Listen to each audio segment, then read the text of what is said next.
voting, can I follow the normal procedure and ask the former president to confirm that he's still under oath? Do you confirm that you're still under oath? Say I do. I do. Thanks.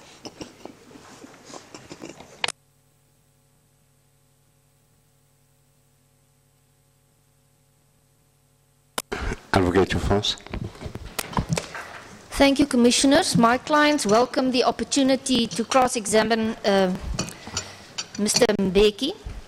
Mr. Mbeki, just on the outset to explain the position of my clients who have criticized in public portions of the arms deal, if I may call it that.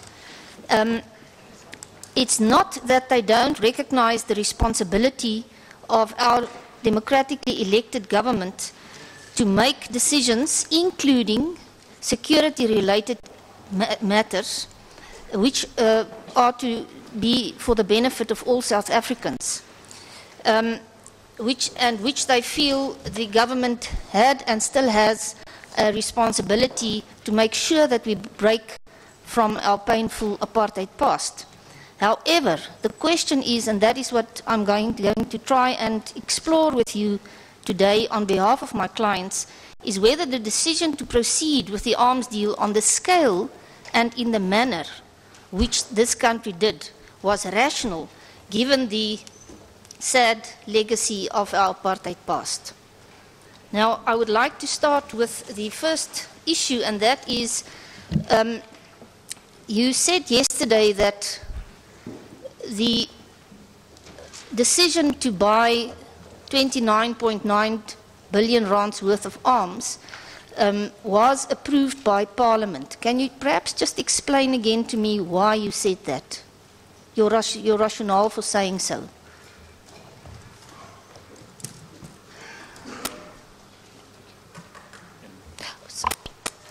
Chairperson, I said what went to Parliament was the defense review, with which Parliament agreed. Thanks. So do I understand you correctly? Your statement is that the defense review and the acceptance of the defense review by Parliament was in fact a decision by Parliament to approve the arms deal. Is that correct?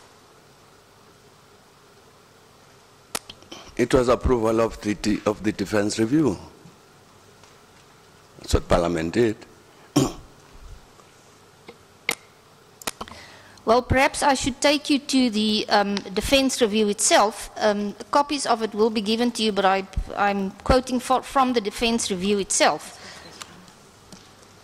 And it says the following, and I'm referring to the defense review, paragraph 8 of chapter 8. It says the approval of a force design by the Parliamentary Defence Committee. I'm sorry, Advocate Force. Can you just allow time to locate the correct pages? It's on page? Oh, I'm sorry, Mr. Chair, I wasn't aware of the fact that the first bundle has already been given out. It's page 5 of the first bundle.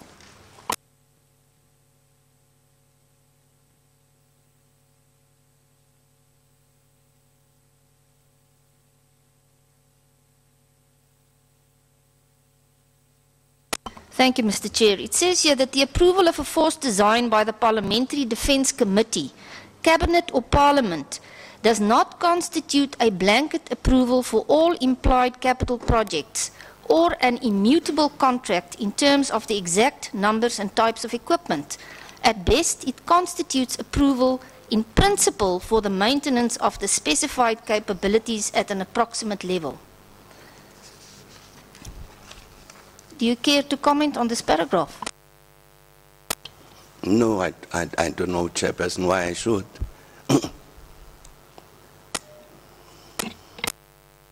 Mr. Mbeki, perhaps I should take you to the paragraph 74 in the same chapter. You'll find it on page 7 of your bundle. It goes on to say that chosen force design option will become the object of implementation planning for the next decade or longer. However, the realization of this force design will be influenced by periodic revisions of the Defence Review and subsequent planning to reflect the continuously changing strategic environment and prevailing circumstances. And perhaps the most important, the result is that the exact details regarding the type and quantities of main equipment will inevitably deviate from this vision. Such deviations will be subject to parliamentary oversight and stipulations of the acquisition process. Now, I put it to you that there was no parliamentary oversight after the decision of the Cabinet taking in November 1998 to proceed with a 29.9 billion arms deal. Is that not correct? Yeah, I hope I heard the question, Chairperson, but the Parliament indeed exercises oversight over the executive, and I would imagine that they would have exercised oversight over this particular decision of the executive. Mr. Mbeki, I was under the impression that the Constitution required government to get permission for spending of money from Parliament, and that's what normally happens by proposing a budget for the year to come and getting Parliament to vote in favor of the budget, not so? You are quite correct, Advocate, and that's exactly what government did. I couldn't find any reference to the amount of 29.9 million rand in any specific budget. There was no specific entry asking permission from Parliament to spend nearly 30 million rand on arms. The government presents a budget to Parliament on a yearly basis. And that budget covers the entirety of government expenditure. The government doesn't go to Parliament on different days to present different budgets for different departments. This debate about departmental budgets arises after the presentation of the overall budget by the government, which was done in this case.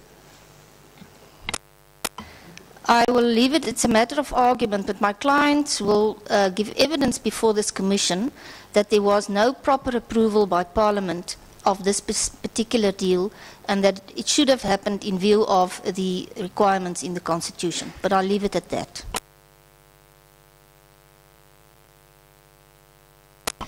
Mr. Mbeki, in the Defence Review itself, and you don't have to go there, you will remember that the Defence Review visualized the budgetary allocation for the defence to be 40-30-30 ratio for defence spending on personnel, operating and capital costs after the transformation process is completed.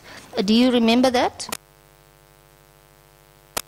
No, I don't. I haven't read the Defence Review for some years. But it may very well be saying that. Do you accept that that's the position? Because the document is attached to your bundle. I don't want to go to the document every time. It was decided to be 40-30-30 in the ratio as I explained. Do you accept that?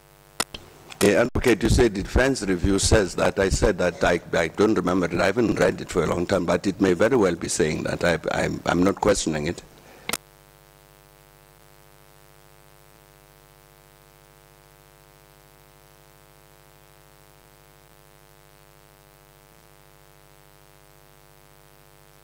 And as if one reads the Defence Review, it is clear that the vision was that the 30% for capital expenditure was supposed to be for the entire total expenditure of the SANDF per year.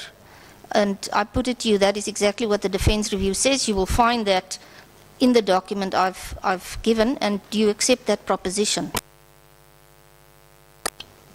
The government accepted the Defence Review. So I think this answers this question.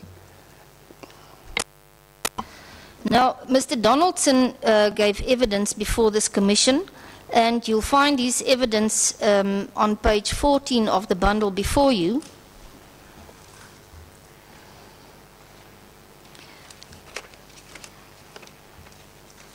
And if you look at table 3, that is contained in his evidence, and I will just read it to you, you don't have to go there.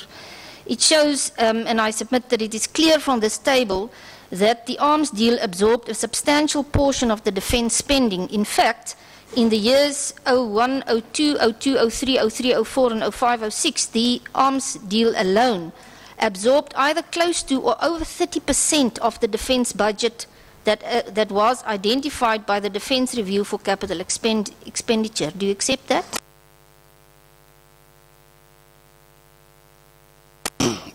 Chairperson, this is what is being reported. That was said by the senior official from Treasury. I'm sure that if he said it, he said it. I don't know why I must accept it or reject. I'm not Treasury. I haven't done any of these figures. I accept and did that. That's what he might have said. Mr. Mbeki, perhaps I should just explain to you what I'm trying to do. I understand that you do not at this point in time have the detailed knowledge that you perhaps had 16 or how many years ago, and even then perhaps all these figures were not available. But the fact of the matter is that certain decisions were taken based on certain facts. I'm putting those facts to you now, and I'm asking you to explain the rationale of the decisions that was taken. So that's why it's important for me to take you through the various facts that you based your decisions on. Now what I'm doing here is I'm showing you that the Defense Review said 30% of the budget should be spent on capital costs. That's the first point. Secondly, that expenditure, the 30% was basically used up by the arms deal. And this brings me to my point. That means that for the years that the arms deal was implemented, there was no money left for the rest of the capital costs of the South African National Defence Force. That's my point. And do you accept that? Because that's exactly what the figures show.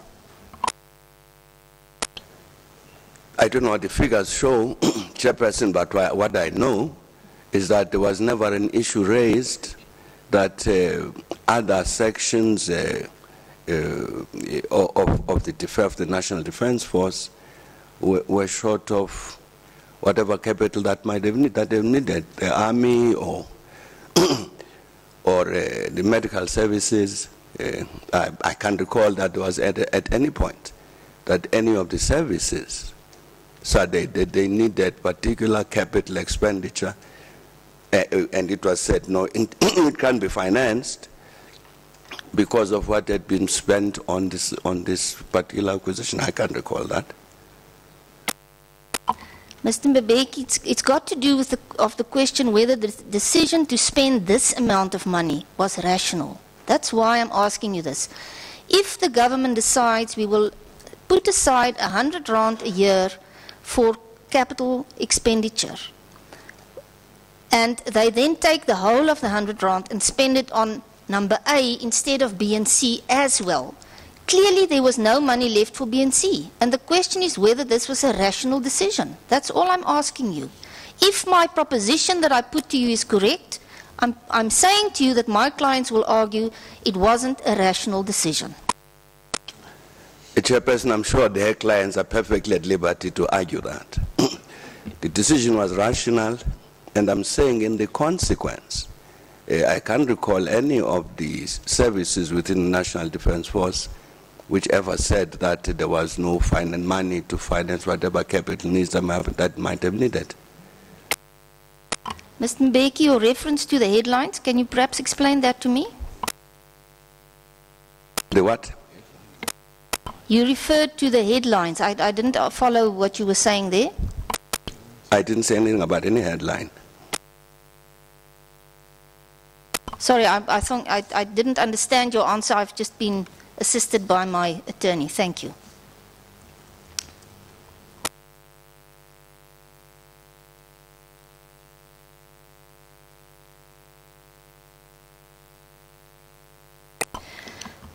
Can we, for a moment, just stay with the Defence Review, Mr. Mbeki? The Defence Review and the prevailing defence policy at the time of the SDP indicated that the greatest threats to the security of South Africans was not of a military nature, but of poverty, unemployment, and high levels of crime and violence. You will remember that Mr. Hoffman asked you yesterday who were the enemies of the country. Well, we have read the Defence Review, and the Defence Review specifically states that the real enemies of South Africa at the time was poverty, unemployment, and high levels of crime and violence. Do you accept that? Chairperson, the government accepted the Defence Review. So, of course, it's possible, it's quite allowed for the advocate to quote any section of that Defence Review, but the answer will be the same. The government accepted the Defence Review. From that, it follows logically that if the greatest threat, as is said in the Defence Review at the time, to the security of South African citizens was unemployment and poverty, then it means that any state decision that could potentially worsen these social skills would decrease rather than increase our human security in South Africa. Is that correct? Oh, I'm sure that's logically correct, yes.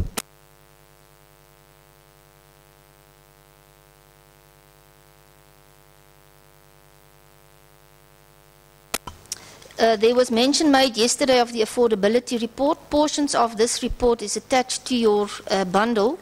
This report was presented to the interministerial committee at some point in 1999, and I just want to refer you to the report itself.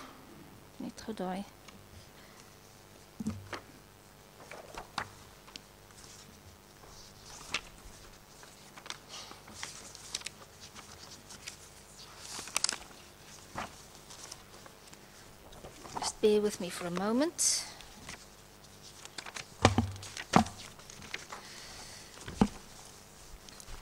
Now, Mr. Naidu gave evidence before this commission, and he said that the affordability study had two objectives. The first was to assess the macroeconomic fiscal... I'm sorry, Advocate DeForce. Is there perhaps attached to this document, and if so, on that page, on this bundle that you gave us? No, I'm not referring to a document. Mr. Naidu's evidence is on record, Mr. Chair, and I'm reading from his statement. I don't think there's going to be an argument. I try to limit the documentation to issues that may be in dispute. I don't think this is going to be an issue. I'm just placing this on record for Mr. Mbeki's, to assist him, because obviously he hasn't read the report in a while, and it's perhaps good just to revisit the purpose of the study. Mr. Mbeki, according to Mr. Naidu, the affordability study had two objectives. The first was to assess the macroeconomic, fiscal, and financial impacts of the expenditure on armaments. And these issues addressed in this respect was whether the procurement would create undue pressure on the South African overall economic performance as measured by the GDP growth, employment levels, external economic position, and the government's financial position. And the second objective was to analyze the risks involved in the procurement.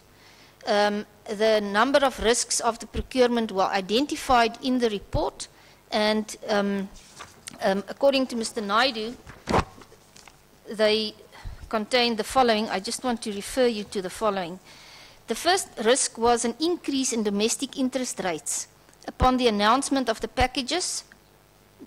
Then the non-performance of offset commitments, the more rapid depreciation of the rand exchange rate than assumed, and any economic shock that the announcement may have had on the economy. Can you recall that these things were discussed and debated in the interministerial committee? The affordability report was not provided by Mr. Naidu, but by the then Minister of Finance, Trevor Manuel, and indeed we discussed it. I accept that. I'm just using his evidence to explain perhaps in easier terms than the affordability report reads. what was presented to you. But if you look at the affordability report on page 15 on the documents that was given to you, that is paragraph 3.3.5 and 3.3.6, there's a discussion precisely on the two key risks, and that's the increased interest rates on the back of the announcement of the STP and a failure of the NIP obligations to materialize in full. Those were the two key risks identified. Now, if you look at page 16, paragraph 6.1.1 and 6.1.2, the following is said in the executive summary. The proposed defense procurements are distinguished from other government procurements by 4 key characteristics. The sums involved are extremely large. They involve fixed contractual commitments extended over long periods. They are heavily import-based, and their costs are offset by a set of associated economic activities, the NIPs, which cannot be guaranteed. These characteristics create a set of important unique risks for the government. The analysis of these risks suggests that as the expenditure level increases, these costs associated with the major risks escalate.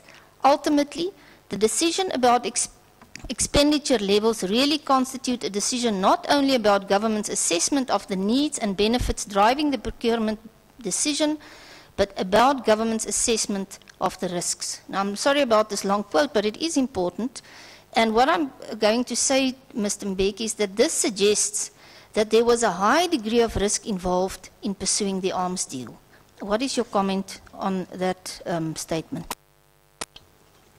Chairperson, I was saying that the Interministerial Committee and indeed the Cabinet discussed this report and accepted it. Didn't say we accept paragraph 1, paragraph 2, and it accepted all of it. Thanks. So I accept then that you accepted that there was a high degree of risk involved in the process in pursuing the arms deal. Is that correct? I'm saying the government, Chairperson, accepted this report.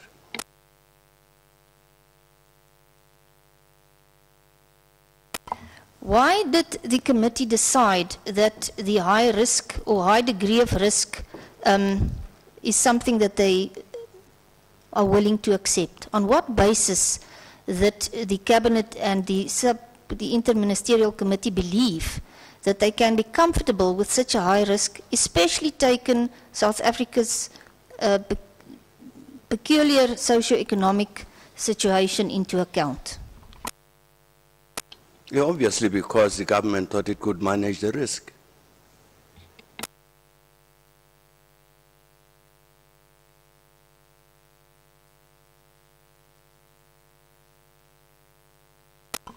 Now, if one looks at the total unemployment between the period of 1995 and 1999, and you'll find that on pages 38 to 42, it's taken from Statistics South Africa.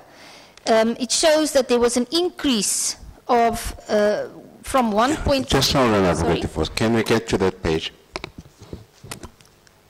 Page 38, I did mention that, to 42.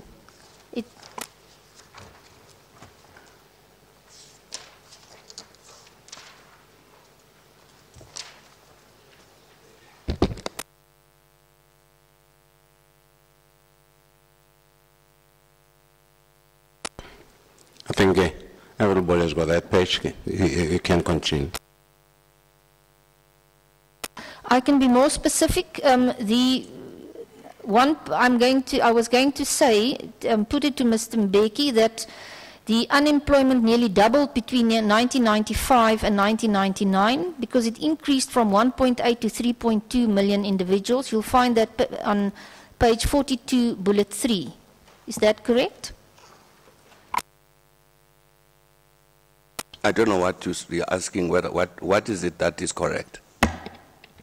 That the Statistics South African document shows that there was a doubling of unemployment in that period. That's all. Oh, sure. I'm sure that's what it says. Now, if one considers this statistic, Mr. Mbeki, our clients will argue and they will submit that for the government to have pursued the SDP, which the affordability report found could have dire economic consequences, was irrational, especially in view of this particular statistic. Chairperson, I'm sure quite free to discuss that, but they'd have to show a causal link between that and unemployment. I don't know of any. Thanks.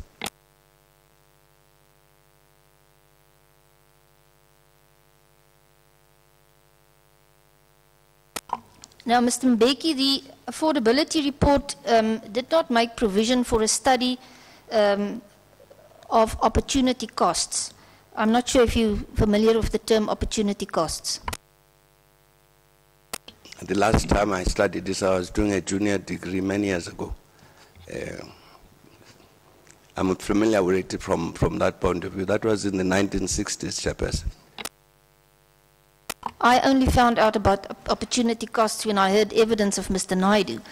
But it seems that what was done is nobody, when they did the affordability report, there was no specific study done about what else could have been done with some of the money or all the money in terms of socio-economic upliftment.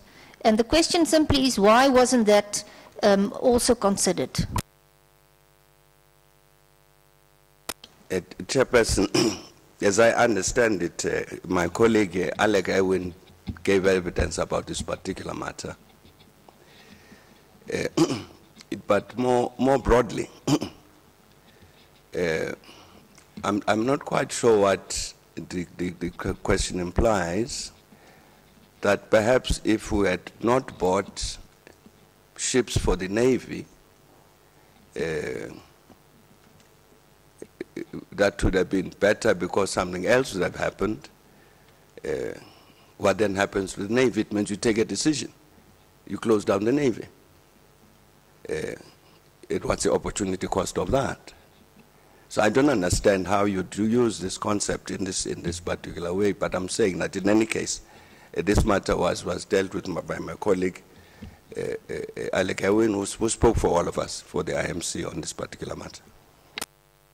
My question is simply this: why was opportunity cost not a consideration? Because it's not only about, with respect, Mr. Mbeki, it's not only about buying corvettes for the Navy. It's about the amount of money that was spent. It is about deciding whether the Hawk should be bought or the Aero Muggy or whatever that aeroplane was called. That's the point I'm trying to make. So all I'm asking is, why didn't the Interministerial Committee and Cabinet at least just have some kind of comparison between opportunity costs and the cost of this particular purchase? What is meant, Chairperson, by opportunity cost? As a little bit of economics I did. If she could explain to me what she understands by opportunity cost, then perhaps I could explain this.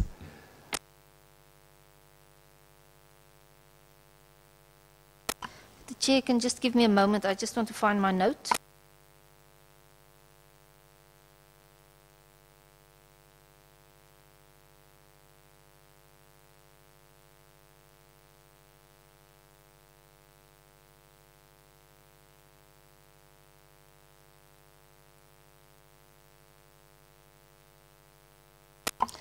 Mr. Mbeki, I'm not an economist, so I can't explain it to you. All I'm going to put to you is the evidence before this commission by Mr. Naidu. In his statement in item 10, subparagraph 3, he says the following: the affordability study defined affordability in terms of the capacity of the economy to absorb the overall costs of the exercise, as well as the possible increase in cost levels which might occur if the associated risks were experienced. Affordability was not defined in terms of the concept of, and he quotes it, opportunity costs, unquote, that is, the possible alternative uses of the funds on meeting other policy objectives.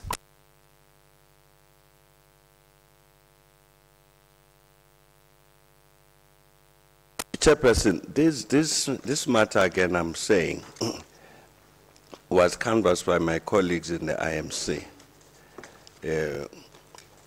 And they were representing a point of view of the government and of the IMC. I've got no position that is different from them. Even this thing about risks. Indeed, there's a paragraph there which addresses the matter exactly, that government therefore had to assess how it manages those risks. And government, this is this paragraph 622 on page 16. The issues on which decisions are required at the appropriate level of expenditure for the entire procurement and so on and so on. All of these things, whether to accept the opinion as an option, on a combined package of Hawk and Gripen, or whether, etc. So I'm saying that the government applied its mind to all of these things, as is reflected in this report. And as I said yesterday, as to the matter of course, there are no decisions were taken by the IMC or cabinet which excluded cost. None. As indeed the whole procurement was discussed in the context of what are the other national challenges. And I know, Chairperson, the commissioners, that this particular matter about government expenditure was dealt with quite extensively by Minister Trevor Manuel and senior officials, Donaldson from Treasury, exactly to argue this, that even at the height of our defense spending, we still ran a budget surplus. So, indeed, the government looked at the entirety of this thing as it must. It's a government. It's not a government of a particular department or its entirety of government, so it's got to look at the entire program of government, and that was done, including what are the costs of whatever program. The discussion we're having, Chairperson, would apply to anything, and absolutely anything that you do. We say, look, we need to increase expenditure on primary education. So you're going to say, what implication does that have in terms of building clinics? It's a necessary process. That's what happens normally. And that's what would have happened in this particular case, as indeed was explained, I'm sure, quite extensively, both by the former Minister of Finance and Treasury officials. Mr. Mbeki, the point I'm trying to make is not whether we have had a budget surplus in later years, but at the time when the decision was made, whether there was a rational reason for the decision. And that is one of the instructions to this commission, to look at the rationale for the decision. I'm not implying that the decision was made because of any kind of corrupt dealings on behalf of the government. We are dealing with the first question that must be answered by this commission, and that is the rationale for the decision. The reason why this is why we are discussing what we are discussing is to look at the rationale at the time. And whenever I'm saying what you decided or didn't decide, I'm obviously referring to you, Mr. Mbeki, in conjunction with the cabinet and the interministerial committee. I'm just asking your personal views and what you can remember what was discussed and why the decisions was made. And I'm debating the rationality of that decision with you. That's all that we are doing here. Well, certainly as government, we thought the decision was very rational. Well, perhaps then we should turn to Appendix B of the affordability report, titled Summary of Outputs from Macroeconomic Model. You'll find that on page 26 of the documents before you.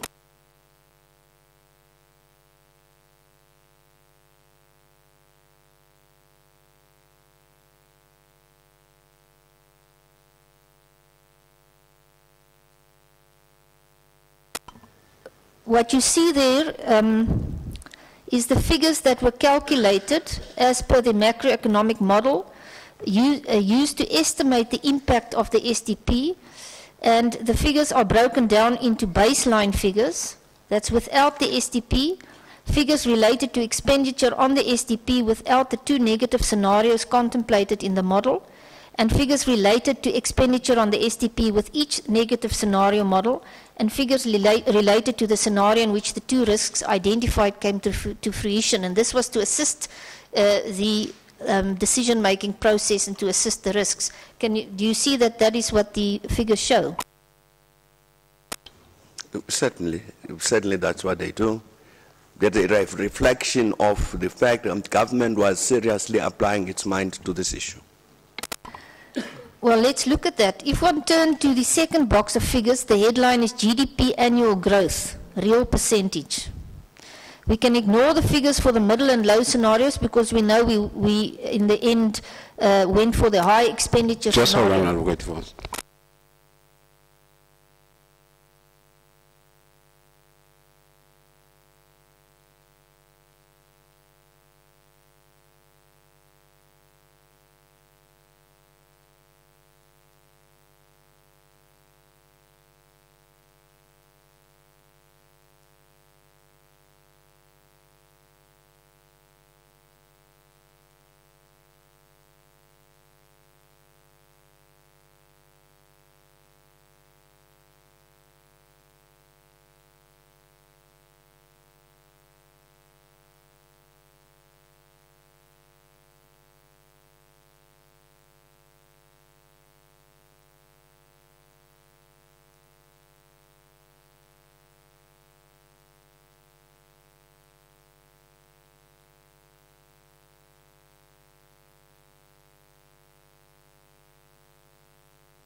Thank you. We can proceed. Thank you, Commissioners. I don't want to read the figures to you. I just want to make the following statement. If you look at the table, it clearly indicates that even if none of the adverse scenarios materialized, the GDP growth would have been reduced by at least 0.1% against the baseline in years 6 to 10. Can you see that? It further indicates that all the adverse scenarios, if they all had materialized, the GDP growth would have been at least 0.5% less than if the arms deal had not been pursued. This is one of the risks that the government thought wasn't serious enough to reduce the expenditure on this particular arms deal. Is that not correct? These tables, as I understand it, Commissioners, reflect different scenarios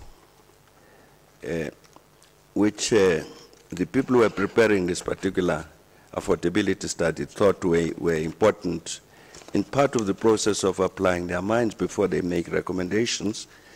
So, therefore, because there are different scenarios, you would say, well, if we're this scenario, what would happen? If we're this other scenario, what would happen? So, I mean, that would be a normal process. So, that's what happened. So that's what happened. Well, perhaps I'll rephrase the question. I'm going to say to you that the figures that was presented in the affordability report showed three things. It first showed that even in the best case scenario, the GDP growth would have been reduced by 0.1%. It further shows that the budget deficit would have increased in the best case scenario but 0.1%. And most importantly, it shows that as far as employment is concerned, even in the best case scenario, the SDP would have only created 1,000 jobs. And I can take you to those figures if you want me to. The fact of the matter is that the decision was taken in spite of these negative indicators, and that's what I'm putting to you. There were negative indicators, and in that context, it makes it difficult to understand why the decision was taken. Chairperson, let me repeat this. All of these matters were canvassed here by then Minister of Finance, and I'm sure that people asked him questions about it, and the positions that he took are the positions I take, because those are the positions that were government positions, not individual positions. Thanks. Well, according to the figures that was given to the Interministerial Committee as well as Cabinet, on the best scenario, only 1,000 jobs would have been created. The question is why, Mr. Mbeki, did you agree to release information that suggested that the arms deal would create 65,000 jobs? That's the question. I think what we need to remember is that there was also work done on the NIPs and DIPs, and that produced its own particular outcome with regard to the issue of job creation. Mr. Mbeki, as far as my knowledge is, and I'm going to get instructions on this, the figures that I've quoted to you included the NIPs and DIPs figures. Sure, you should do that, but I'm sure they don't. No, shall we continue with this? They do. But I will, after the tea adjournment, show you to the correct places where I can convince you that they do include the NIPs and DIPs. But perhaps we should continue with the cross-examination until I get to that. The point that we really are trying to make, and I think that my clients will give evidence on, is that if any of the negative risks came to fruition, it would have meant that a number of jobs would have been lost, and that obviously, given the warning of the Defence Review document, would notably have decreased security in South Africa instead of increasing it. And the question is, why did the government think that this was an acceptable risk to take? Chairperson, I'm saying the government took a decision on this matter in the context of everything else in the country and decided that this decision was correct to take.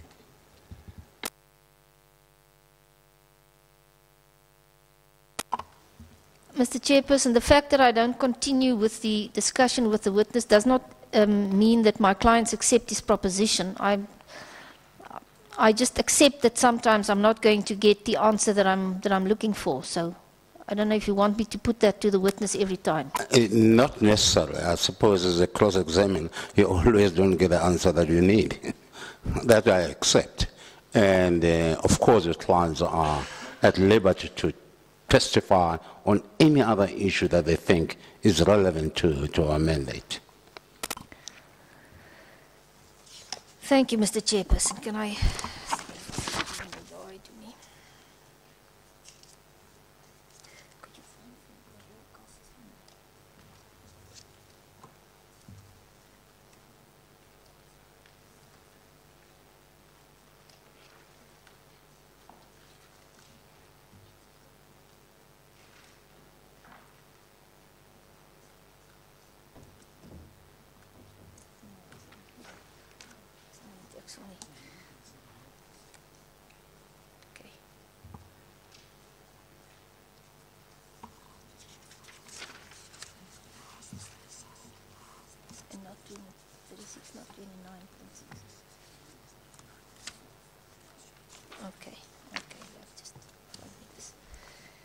If the chair can just give me a moment. Yeah, ek wil vir iets anders sê. 10.3. Now, I'm sure Mr. Mbeki, at the time of discussing the affordability of the project, the question of the cost estimates and the two different bases that was used was discussed by the committee at first and then by Cabinet. The first basis in the affordability report assumed a rand exchange rate fixed in August 1998 and to calculate a nominal, or what was called a cash price. That is the cost as if a single payment were to be made at the date of signing. The second cost estimation basis calculated the real cost by taking into account the expected rate of depreciation of the rand, exchange rate over the repayment period, as well as the inflation differential between South Africa and supplier countries.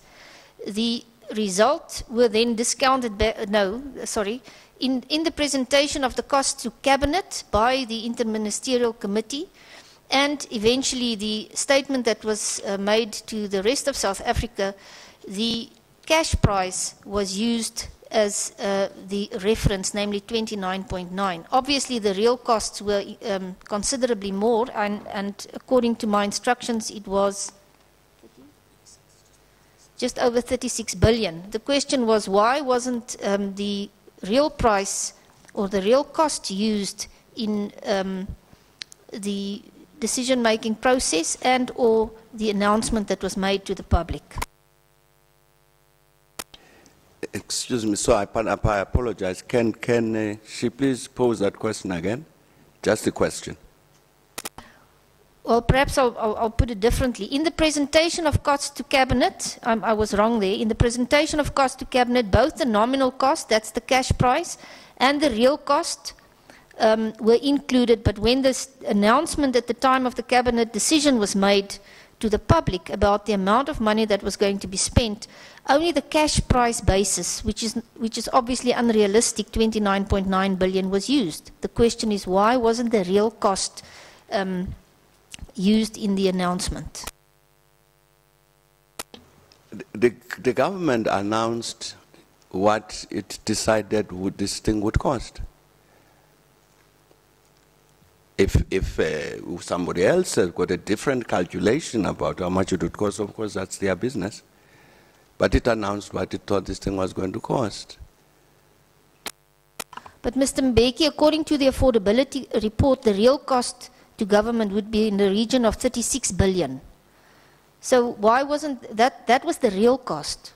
The question of a cash price wasn't reality. It wasn't going to be 29.9, and the government knew it. Why wasn't that information given to the public? I'm saying that the government announced what it knew had to be paid in terms of this acquisition. And that's all, Chairperson. And Trevor Manuel, in any case, dealt with this thing again.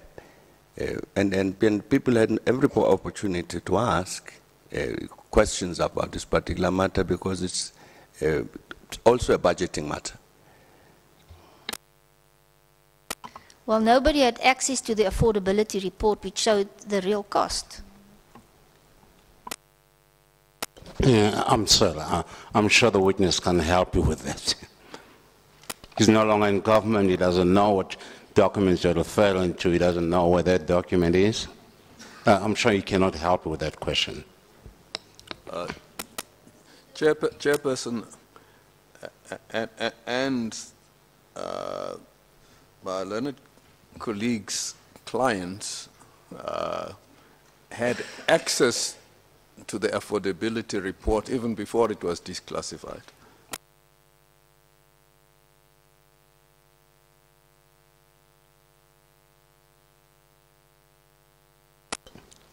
We know that.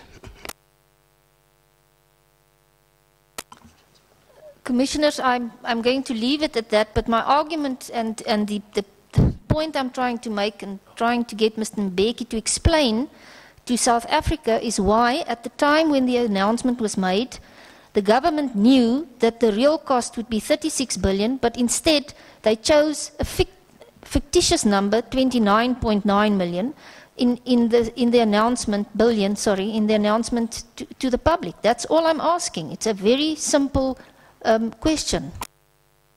So Meg, I'm sure you hear what the Advocate Force is saying. It says government chose a fictitious figure when they made the announcement. Do you want to comment? A matter that would arise in that context, Chairperson, is that obviously you know that you have to pay interest. And number two, the exchange rate might move and you don't know in which direction. Now, what I'm saying, that government announced what it knew it could budget for with certainty.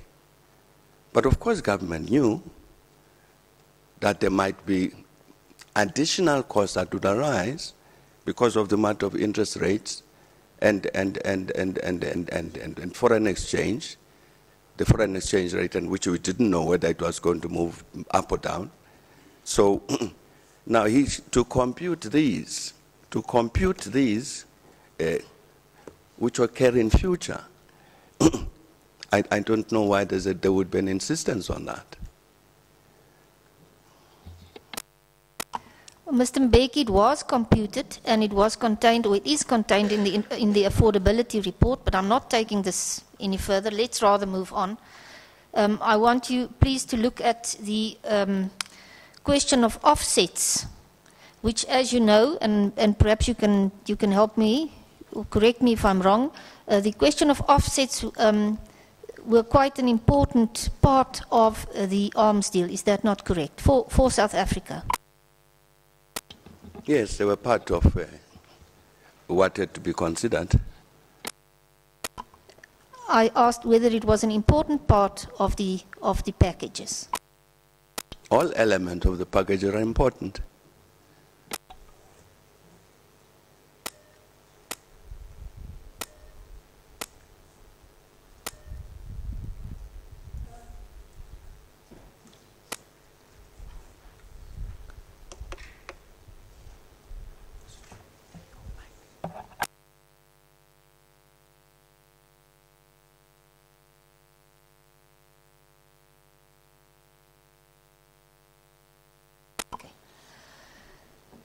If you look at Mr. Mbeki, will you please look at paragraph 3.3.3.9 of the affordability report on page 24 of the documents before you.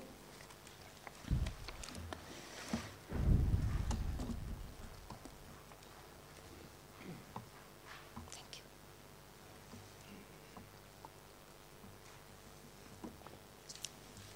It says the following: it is naturally more difficult to obtain evidence of unsuccessful NIP processes, since it is not in the interest of either supplier or purchaser to reveal this information.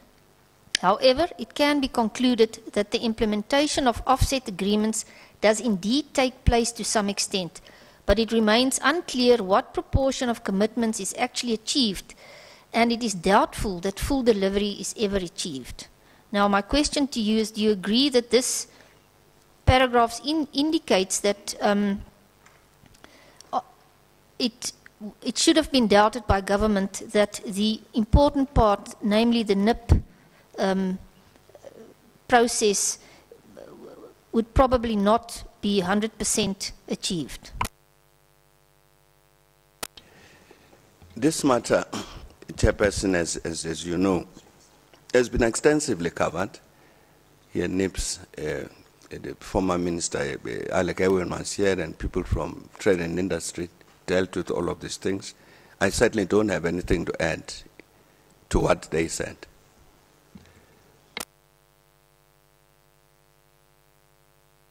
Mr. Mbeki, I'm asking you as a witness at this commission to tell the commission what you can remember were discussed about the risks, the obvious risks that the NIPS had in this whole process. That's what I'm asking. I don't know how many times I must answer this question, Chairperson. I've said both the IMC and the Cabinet discussed this affordability report, all of it, accepted it. With regard to the issue of NIPS, I'm saying that whatever is said in this paragraph, which government accepted, in the practice, we then had to deal with this matter, and it was dealt with in detail, and evidence was presented to this commission in detail by the former minister and the officials at DTI about this matter. So I'm saying, Chairperson, we accepted the report on affordability. So it doesn't matter what paragraph you come to. If it's in the report, it's in the report. Thanks. Well, perhaps, Mr. Mbeki, then we should turn to what your colleague, Mr. Alec Irwin, said before this commission, and you will find that part of his evidence in your bundle on page 61 to 62, if you want the opportunity to turn to that part.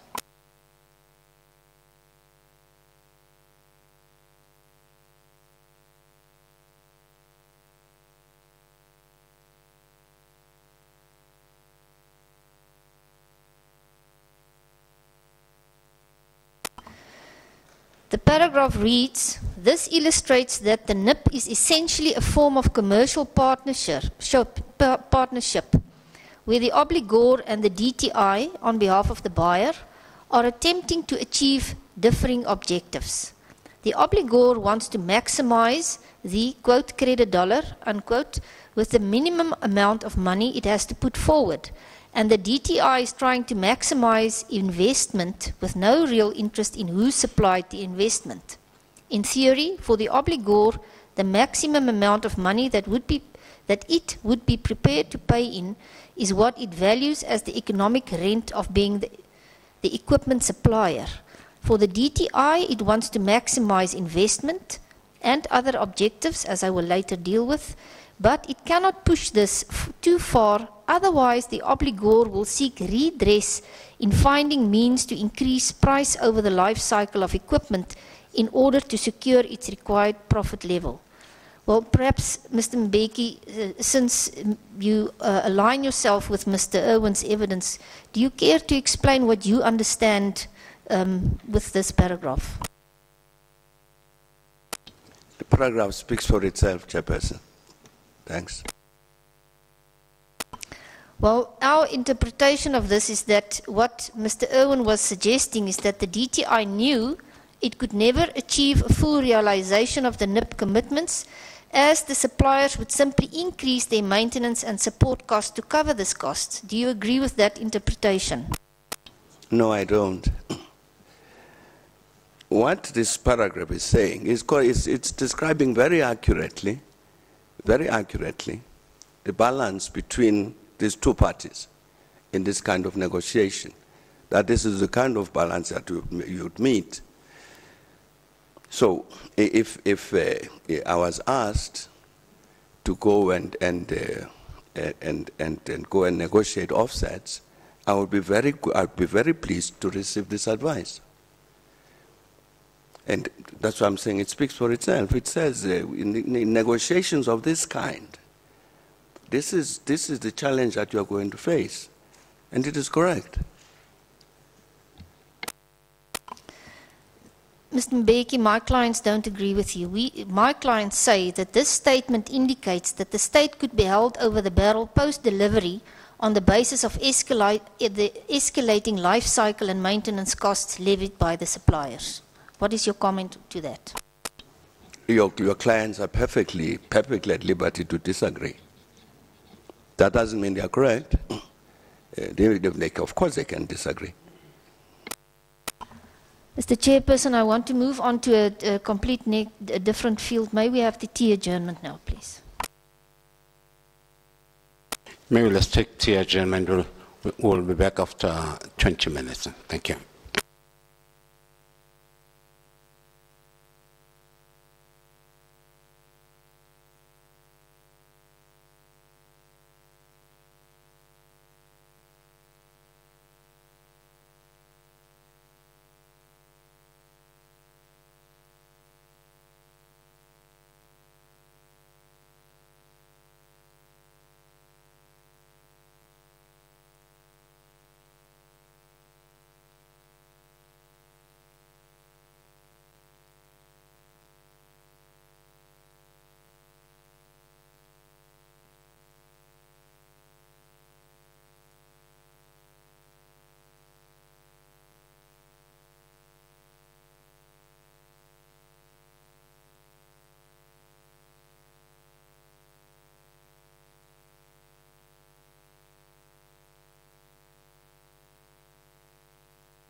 Yeah, because the mic is on here. I can pick up levels nicely.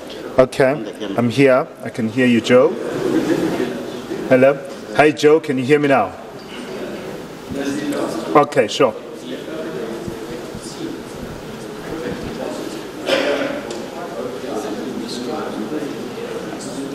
Hey, where's Zondi? Where's Zondi? Also, or is it too late? The wait sounds good. How many seconds you ask?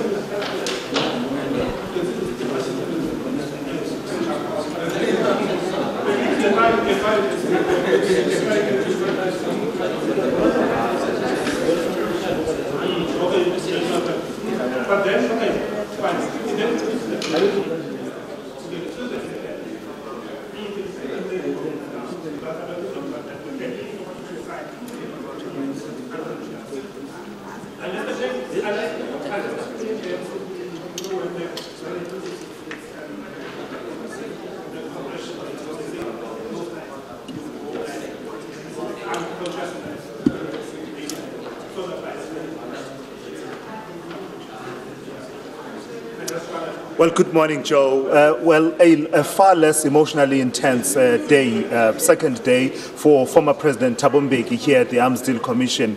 But nonetheless, something of a tangle playing itself out between the advocate for lawyers for human rights, Advocate Anna Marie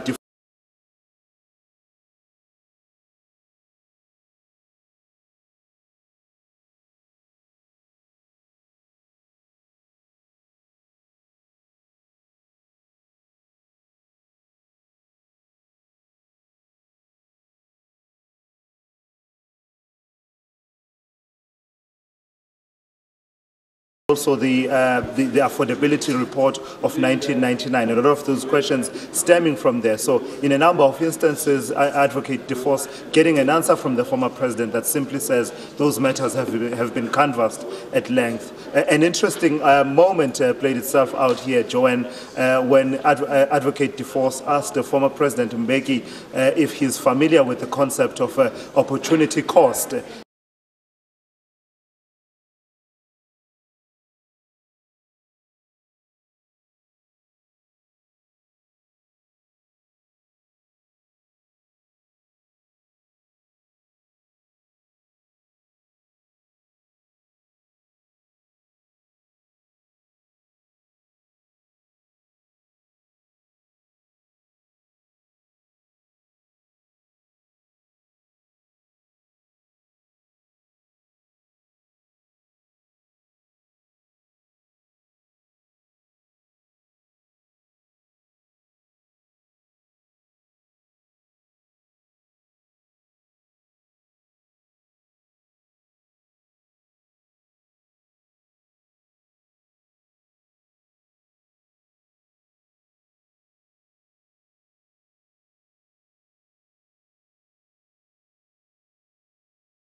If at all nothing turns on it, then we can leave it. If something's going to turn on it, I was going to ask Advocate Campbell. She's the one who dealt with those witnesses in detail. And I can still remember. I think at the end of the day, what we gathered from those witnesses was that when the meeting of the interministerial meeting took place, they had already left. And I think even Mr. Kazler confirmed that there was that meeting where those decisions were taken. And what would happen in any case normally, Chairperson? Cabinet committee meetings like the IMC and Cabinet itself, ministers would come and present reports, but by the time the ministers take a decision, there are no officials there. That's normal. That was normal practice.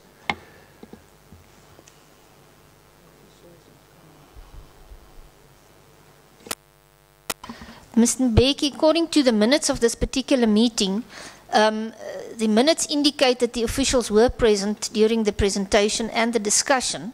That's neither here nor there. I don't want to argue about this particular issue. What I want to talk about is at this particular meeting, two very important decisions were made. And the one was to buy the Hawks instead of the aerial Maki. And the other one was the question of the tranching options as far as the Gripens are concerned. And those are the two things I would like to discuss with you. Can we perhaps first have a look at the question of the Hawks? Mr. Hoffman, when he cross-examined you, put to you that there was a no-cost option and a costing option, and that was unconstitutional. But perhaps if I can take you to the slideshow that was presented at this particular meeting by Mr. Sheikh, we can discuss this with the facts at hand. We will find that at page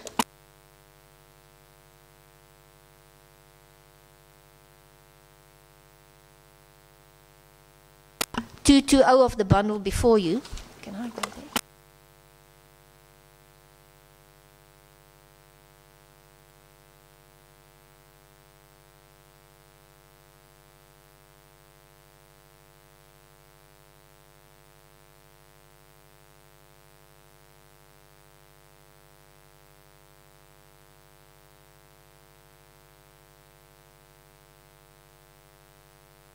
This is only part of the slideshow, and this, the part that we included here, deals with the lead-in fighter training, or the LIFT program, which has to do with the question of the Hawks. If you turn over the page, you'll find the evaluation results, and I'm just going to read to you the heading: Program Lead-in Fighter Trainer, Quantity 24, Mil Value Excluding Costs. Can you see that? Advocate Foss, on which page is that? That's page 221.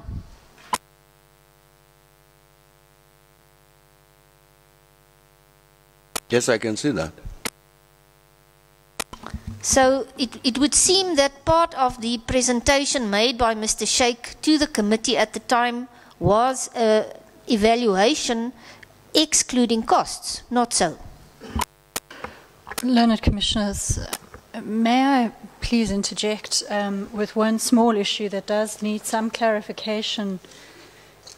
There is no evidence, as far as I'm aware, that this particular document was in fact presented before the ministerial committee.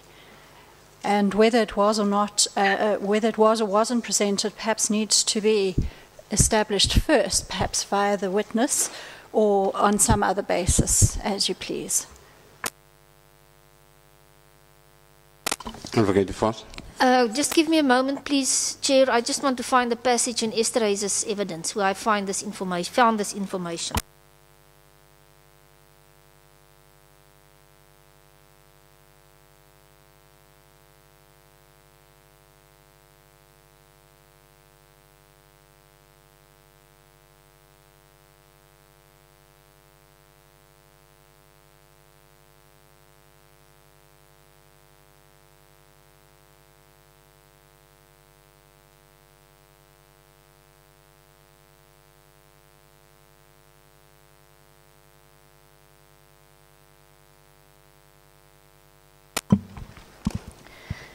Chair, I'm going to refer you to Mr. Esterhuizen's evidence and specifically Wally's statement, specifically page 36, paragraph 5.6 thereof, where he refers to the special ministerial briefing on the 31st of August 1998, and he says the following.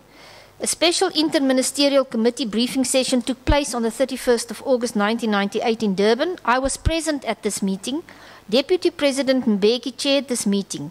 Mr. Sheikh presented overhead transparencies of the SOFCOM findings, brackets, Annexure EE16.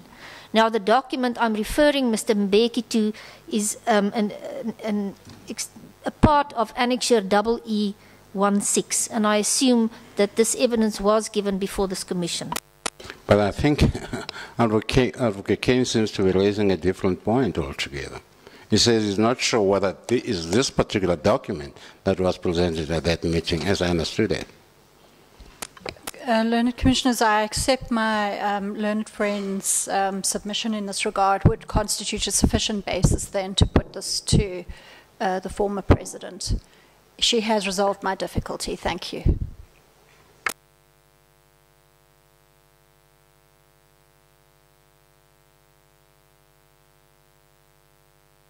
Mr. Mbeki, can I now once again just refer you to that page and show to you that there was two options presented, or two evaluations. The one was no cost, and you will see on the right-hand side, eventually, there's a best value figure indicated. The Hawk earned 100 points, the Czech Republic 86.3, the Aeromachi 87.5, and the other party 74.6. Can you see that? Yes, I can. Now, if you turn over the page and you go to page 220, there's the value including costs. Oh, sorry, 222. That's the value including costs. Page 222, it's just over the page. Yes, I can see that. And here we see that the Hawk scores 96.5, whereas the Aeromachi scores 100 points. Is that correct? Yes, it is. So first of all, your evidence yesterday that there was never any proposition or any evaluation proposed excluding costs is not correct. Is that right? I'm afraid you are misrepresenting what I said. What I said yesterday was that neither the Interministerial Committee nor Cabinet ever considered anything without taking into account cost. And I'd repeat that. Now the question is the following. If cost is excluded, it shows that the Hawk scores 100 and the Aeromachi scores 87.5. But if costs are included, it shows that the Aeromachi clearly wins the race. The question is whether the difference in price between the two justified, or the difference in what the government perceived to be between the Hawk and the Aeromachi in terms of performance justified the amount of money that was spent on the Hawk. And that's what I want to ask you. The answer is yes, Chairperson.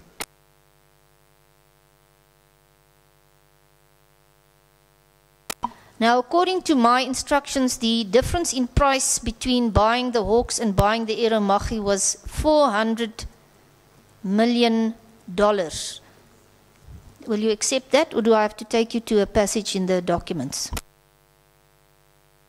Well, Chairperson, if you say so, it's all right. I don't mind.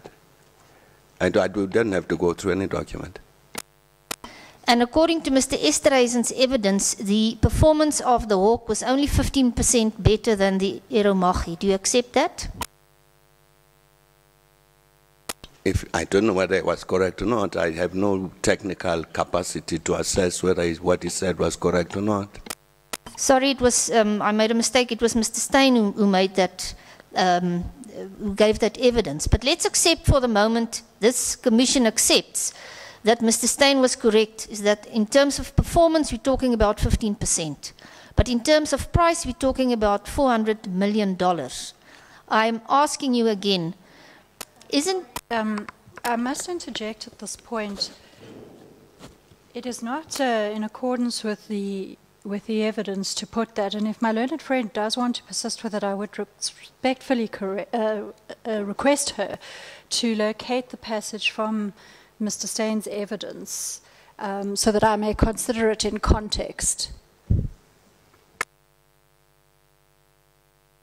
Mr. Chairperson, we're now slightly confused whether it was Mr. Steyn or Mr. Esterhuizen who said it. We will find that passage, and I will continue then with that question. But whether it was 15% or not, I still want to pursue the issue of the $400 million with this witness. Did that witness speak about $400 million? Those figures are in the documents that, I think it's in this particular...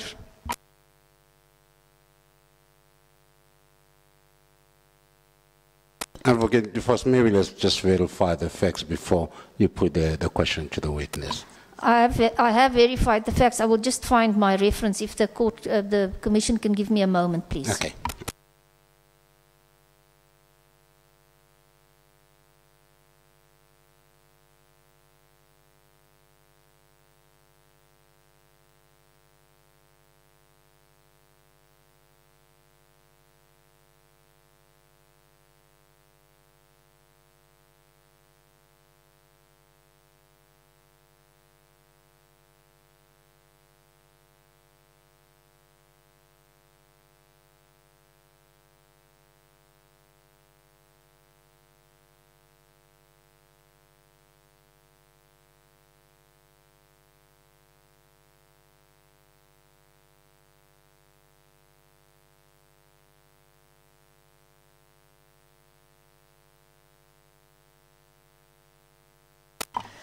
Perhaps I have found the figures, and it was right in front of us. It's still page 222. That's the valuation, including costs, Mr. Chair, and Mr. Mbeki, and perhaps Ms. Kane here listening to me. There's the program costs in US dollars in the first column. And one can see that the Hawk is 765 and the Aeromachi 377.7. And we've worked out that the difference between the two is 400 million. I don't know if that solves the problem.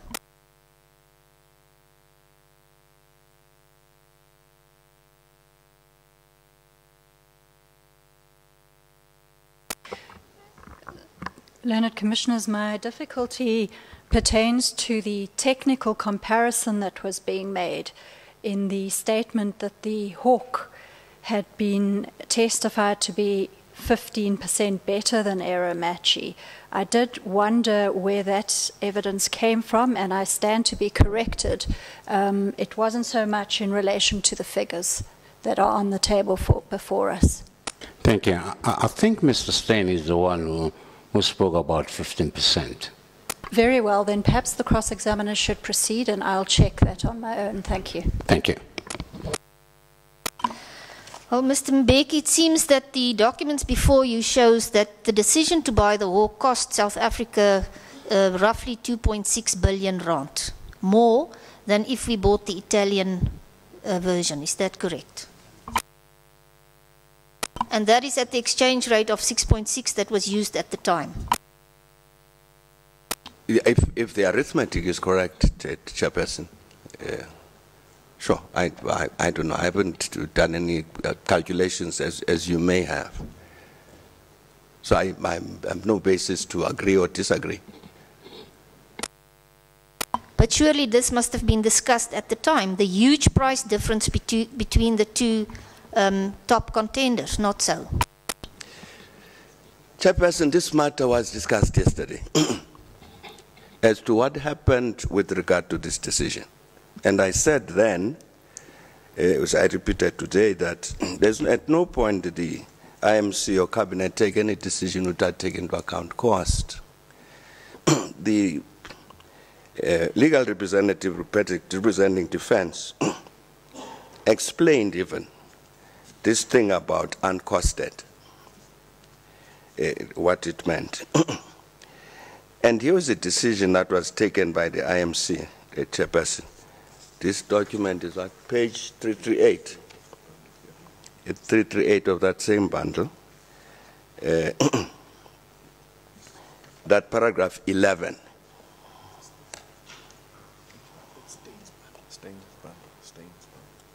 Staines bundle. I'm told it's Staines bundle. On page 338 and there's paragraph 11.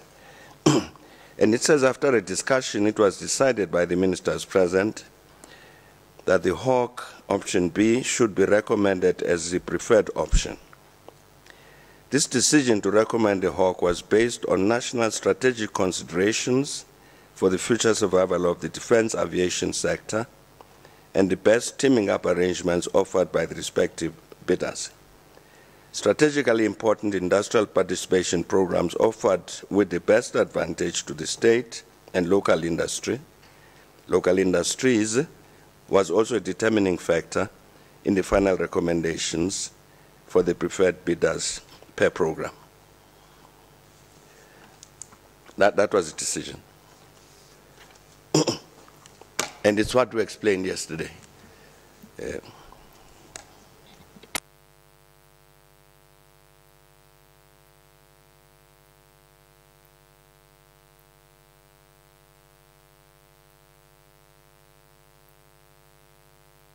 Advocate Foss. Thank you, Commissioners. I'm just trying to locate the minute. I was referred to a document, and my page numbers are not the same as the witnesses. The minute he was referring to is also in our bundle of documents, and it starts at, if I'm correct, on page 72 of the bundle. Now, that is a point I would like to raise with you, Mr. Mbeki, and that is the rationale for the decision to buy the Hawks. It says here that the decision to recommend the Hawks was based on national strategic considerations for the future survival of the defense aviation sector. Let's just deal with that. What on earth does that mean? It relates to the possibilities for the South African defense industry to link up with the British defense industry, whatever industry was connected to the Hawk, which assessment was that it would benefit our industry here. That's what it meant. When I read Mr. Esterhuis's evidence, it seemed to me that he was saying that that particular paragraph meant that Denel would get a lot more work from the BAE if the Hawk is chosen than they would normally get if the Aeromaggie is chosen. Do you know that was his evidence? What clearly, if he said that, he's only adding a detail to what I've just said. That our defense industry here, as referred to in this paragraph, would benefit from this and that, and Denel is part of that. Mr. Mbeki, I think you misunderstood me. I'm not saying that he confirmed that. He said that this particular paragraph means, and what was discussed, is that the dip would be to the benefit of Denel if Hawk was chosen and not Aeromaggie. And that's what I'm asking you. He didn't say it's correct. He said that was the discussion at the time and the thought at the time in the committee. And I want you to confirm that his version of the events is correct. What I'm confirming, Chairperson, is the decision that was taken by the Ministerial Committee as I've just read it.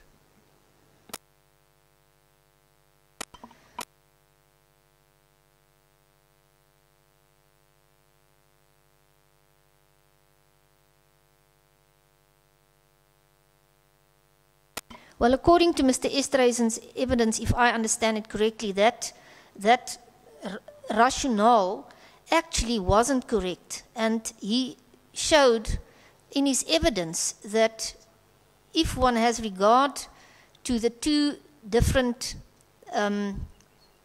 propositions that actually if South Africa bought the Aerial Machi, Denel would have be in a much better position than vis-a-vis the Hawk. What is your comment on that? Well, I'm talking about what the ministerial committee decided. Officials might have made all manner of recommendations to the ministerial committee, and the ministerial committee was perfectly at liberty to decide which recommendation to accept or not. And if what the official that referred to said something contrary to what was actually decided, it means obviously the logic of it is that the ministerial committee would not have accepted his advice. Mr. Mbeki, I'm putting facts to you, not opinions. And the fact of the matter is that the ministerial committee made a decision and gave a reason for that decision that now transpires not to be correct. And that's what I'm putting to you. You say it's not correct because an official says it's not correct. Or not? Why should we accept that of what the official says? Because you agree with it, therefore it is correct. Well, I can't understand the logic of that. I will leave that as a question of argument, Mr. Mbeki, but I'm giving you the opportunity to make a comment or to comment on that. If the facts given by the official is found... Advocate DeForce, he has answered that. Let's get to the next point. It says that is the opinion of the official. They took their own decision.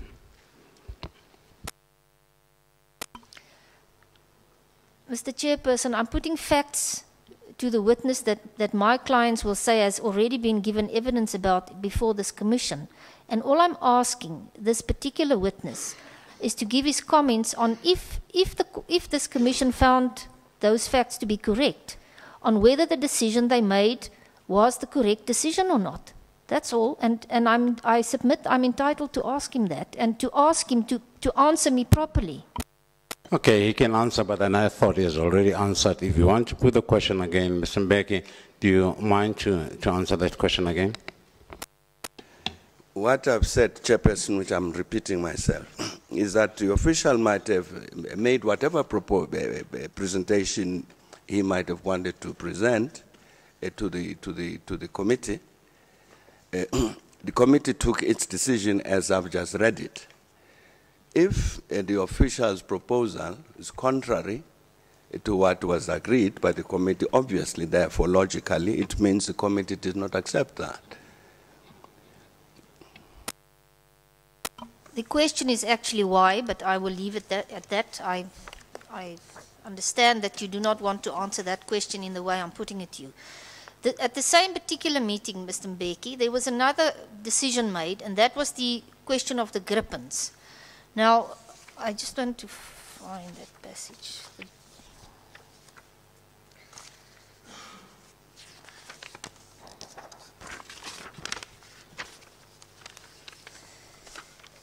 I have to refer you again to Mr. Naidu's evidence. As you previously said that you align yourself with the evidence given on behalf of the government, and he's one of the officials that was involved in the process. Now, according to his statement that he handed in at this commission and gave evidence on, there was, after consultations with the Chief of the Air Force, Chief of the Navy, and Chief of the SANDF and the Minister of the Defense on the need of the defense equipment, the timing of these needs, and alternative approaches, a certain list of priorities were drawn up.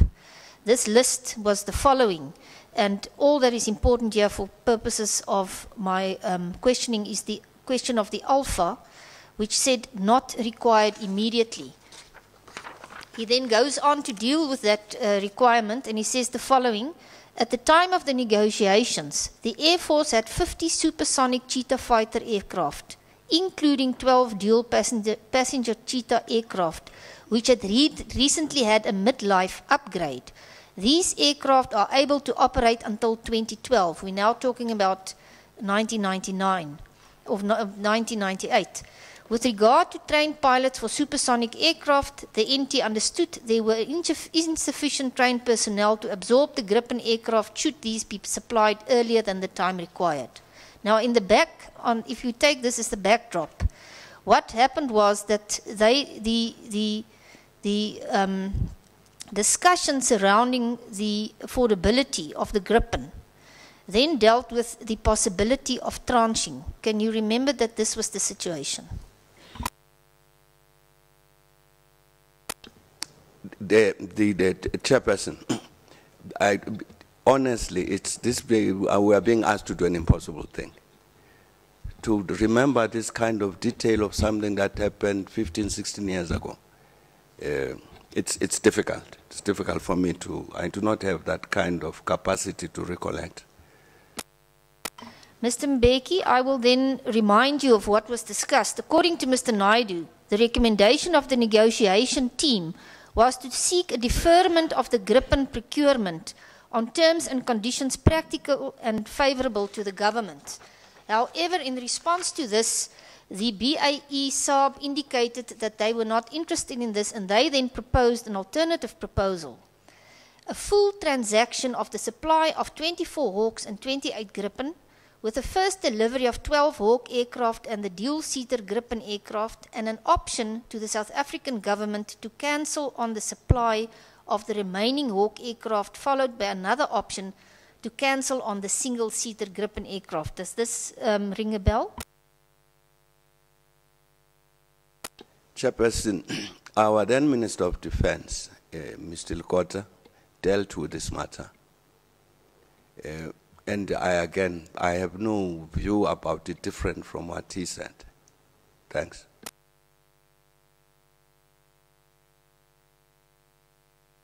Mr. Mbeki, you were part of the decision-making process. The government decided to buy Gripens at the time, which, from what I've read to you, they didn't need, in a process that really did not allow them to cancel the second and third deliveries. I'm not even going to go through that evidence. The evidence was before this court and it was unchallenged. Before this commission and it was unchallenged.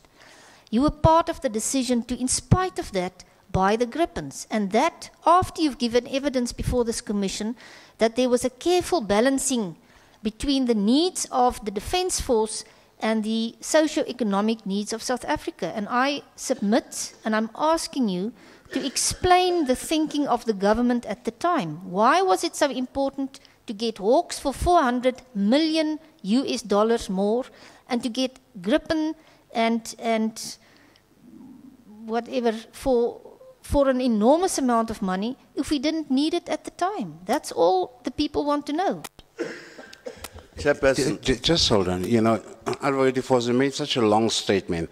I'm not quite sure what the question is. You made various propositions. Can you break them down into smaller propositions so that we can also follow? Mr. Chairperson, I submit that Mr. Mbeki is fully capable of answering my long question. I'm going to ask him to do that. I must also understand it, because I'm the one who's going to write the report at the end of the day. I must make the findings. Just asking you to do it so that I can also understand it.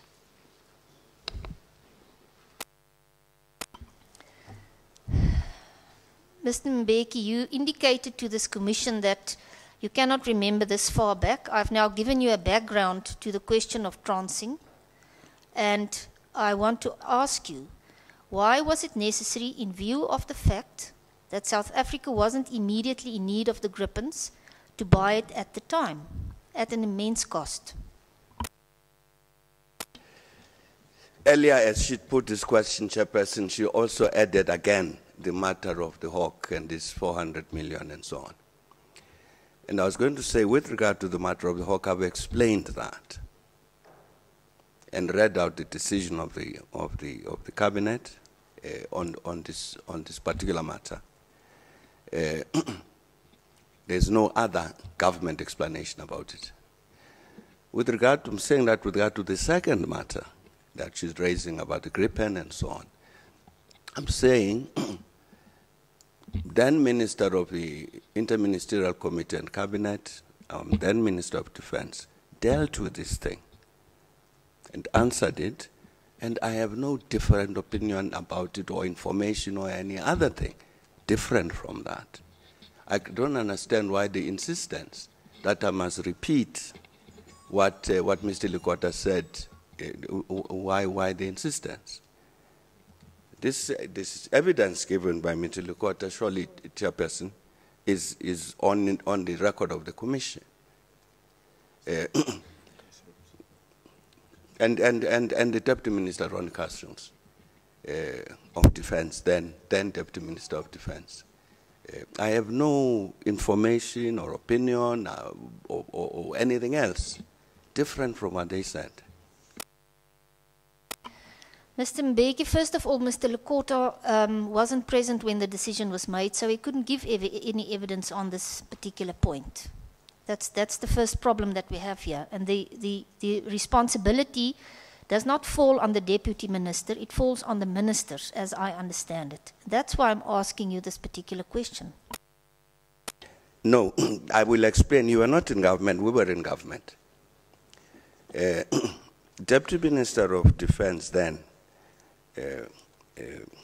Ron Castles, participated in the work of the IMC.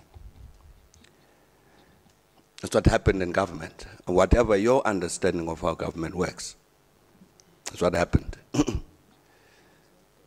And I have no doubt that when Minister Likota became minister, indeed he became very familiarized with what had been happening in the department. There's no minister who starts being a minister required to remember only the things that happened since she was there. Of course he would have been familiarized with everything that the department was doing, including this acquisition, and therefore perfectly competent to comment. He would have to be competent to happen on decisions that were taken before he got there. So the fact that he came later and might not have participated in whatever meeting, it doesn't take away the possibility for him to know about these departmental things. Signed the contracts. What contracts was he signing? Thanks. Mr. Mbeki, maybe you misunderstand the reason for your appearance here. The idea, and I think you said that in your original statement, is to assist this commission in its investigation. Now, to refer to a minister who wasn't present when a decision, an important decision that's being questioned and criticized by certain people were made, is not an answer to my question. And I'm going to explain to you why it is important that you explain to this commission why the Interministerial Committee recommended to Cabinet that the Gripen should be bought as well as the Hawk, both of them being manufactured by the BAE. I'm going to explain to you why this is important. I want to refer you to the investigations of the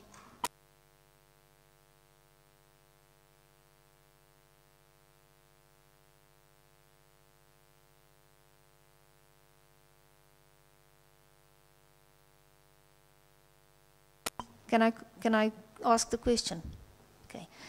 In the United States investigated BAE, and there was a discussion about it yesterday, BAE and Saab. I just want our...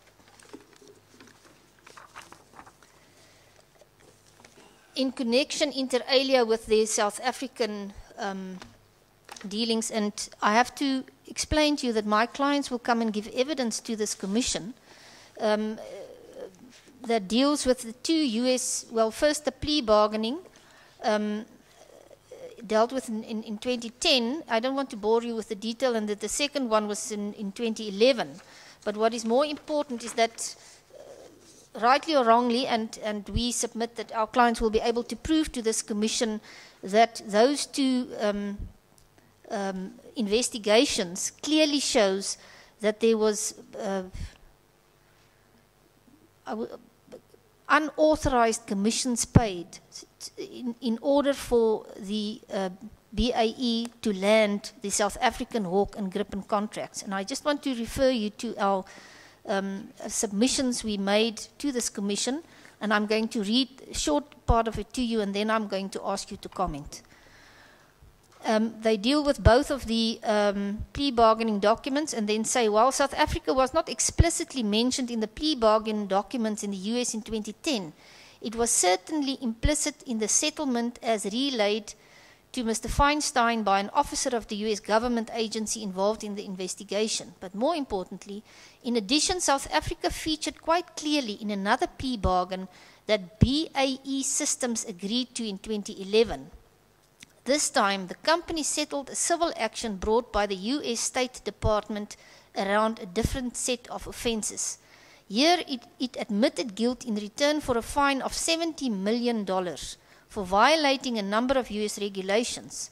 In particular, BAE admitted to numerous violations of US international traffic in arms regulations. These violations included unauthorized brokering of US defense article and services, causing unauthorized brokering, failure to register a broker, failure to file annual broker reports, and failure to report to the payment of fees or commissions associated with the defense transactions. And then the department conducted a further review of the Gripen aircraft transaction and identified a license issued by the Department of Justice in June of 2002. The license included negative certification. In other words, BAE certified that they've not paid fees and commissions for them to export these. It then turned out that the license, which was part of a broader transaction involving 1.6 million pounds worth of Hawk aircraft, partly to South Africa, the United States Department came to the conclusion that based on information obtained by the department, the respondent or its representative, Red Diamond, made payments to brokers involved in securing the sale to South Africa, and the respondent failed to disclose those payments. So based on this, do you understand why people are questioning the decision in spite of the elements that show to some people clearly that the idea of buying the Hawk and the Gripen was not such a good idea, seems suspicious. And by this, I'm not saying that government or the ministers or anybody had anything to do with it. It may be that there was a manipulation of facts, but the fact of the matter is we sit here and the BAE has admitted that they've paid commissions, and we can call it commissions, but clearly that's not allowed. Let's call it what it is, bribes, in connection with this transaction. What do you say about this? Chair, I've listened with interest to the long preamble to the question, but I do not see what the relevance of it to the particular witness is, particularly when there's no indication as to who paid bribes or commissions to whom. That would be the kernel of it. There's a long story about plea bargains, etc., but we do not know what the allegation is, who paid whom unlawfully. Would be interested in that, particularly if it has a bearing on the bribery of the president, deputy president, or a minister, or any of the people in the IMC. That has not come, it's just a vague allegation. I think we have to be specific here, Chair. Maybe let me just find out from the former president. Do you know anything about this American investigation? No, I don't, Chairperson. Okay, thank you. May I intervene at this point, Mr. Commissioner? Just hold on, just hold on. You had a chance yesterday. Let's first finish with the Lawyers for Human Rights.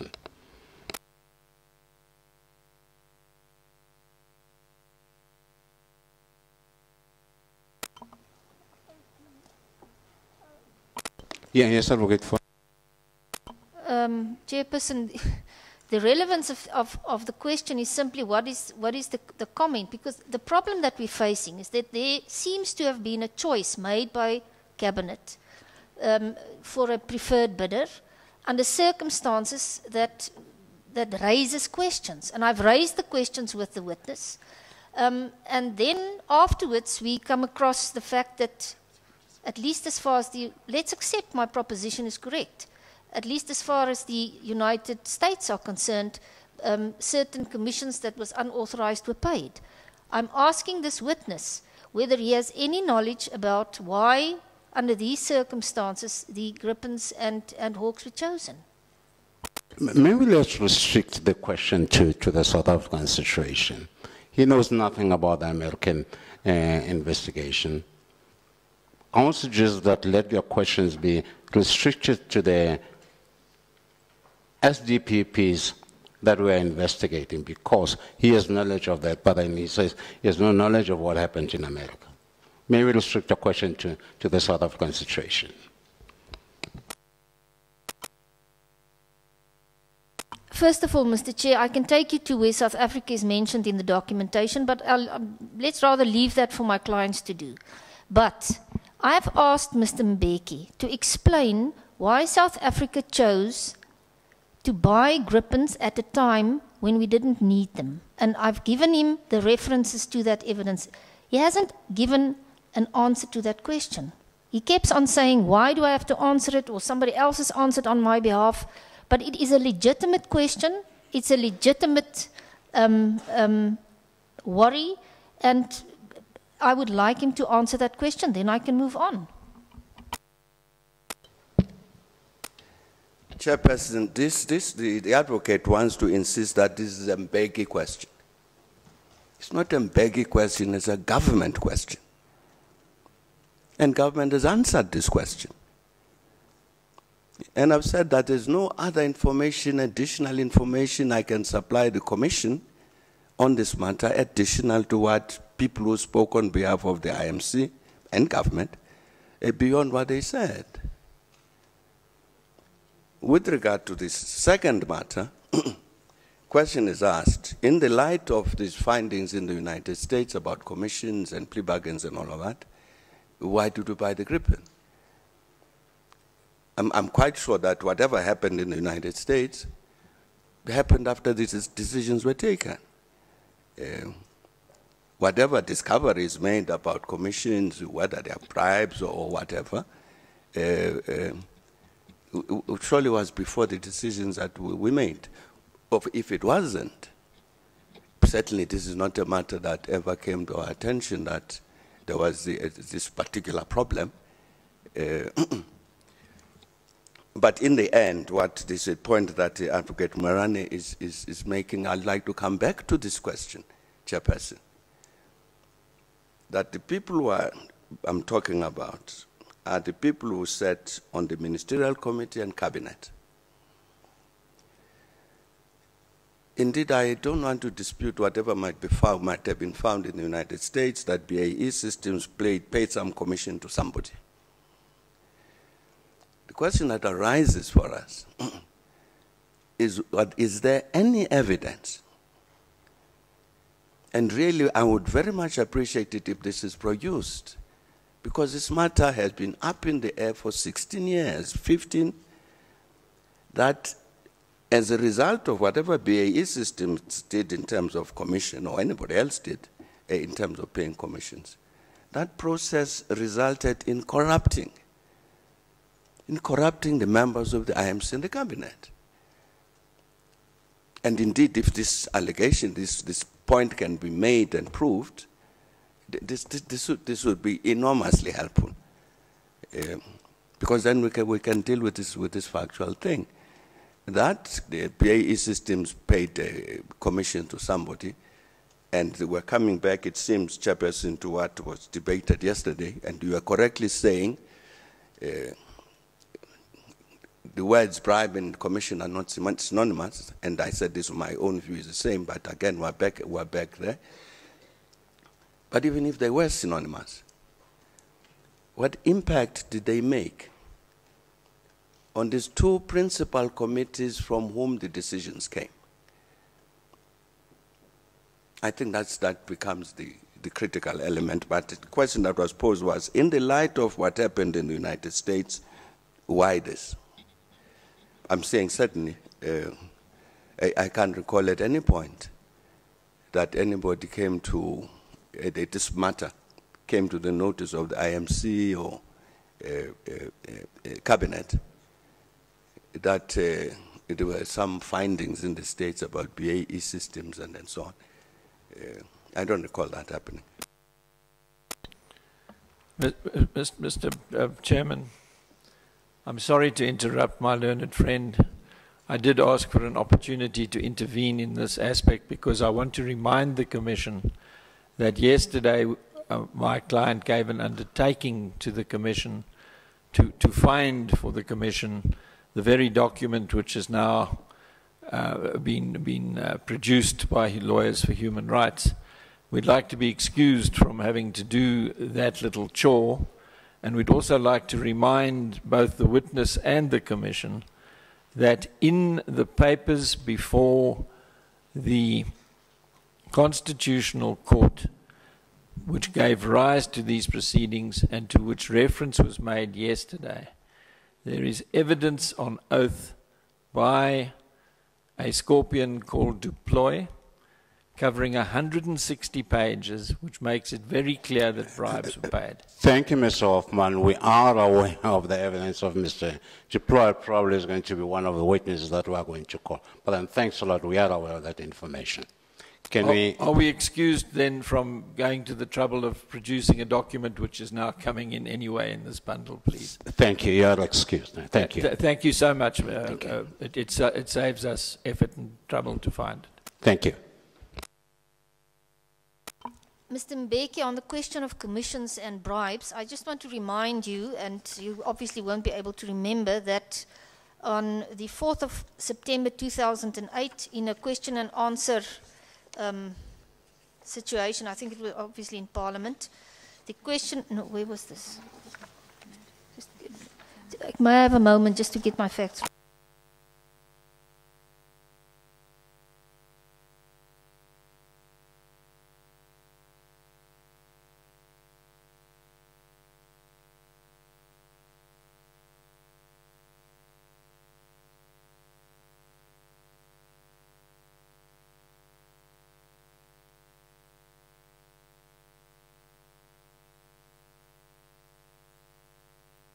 I think I've got the facts now. It was referred to yesterday. It was a press briefing by Minister in the Presidency, Minister Pahat, and Minister of Public Enterprises, then Minister Irwin. And it is dated, if I may just find the date, the 6th of August 2008, and it's called a full briefing on the arms matter. And just in relation to the question of commissions, I'm going to put it to you that there can be no argument that the commissions that was paid in the BAE deal, that was found to be paid in the BAE deal by the United States of America, were regarded as bribes.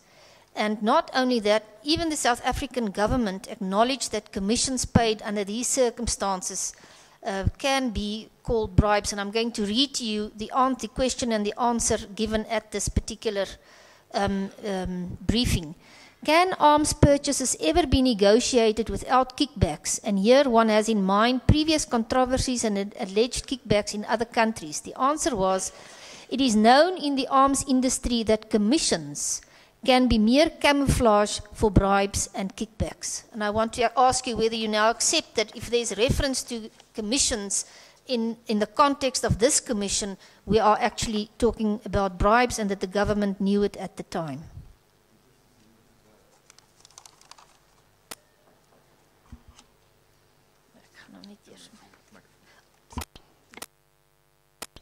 Chairperson, the BAE systems may have commissioned somebody to persuade the decision makers to take particular decisions in favor of BAE systems. What BAE systems would have paid the person who would facilitate the purchase of their goods is not a person who is being bribed, is being paid a commission, perhaps to carry out the act of bribery.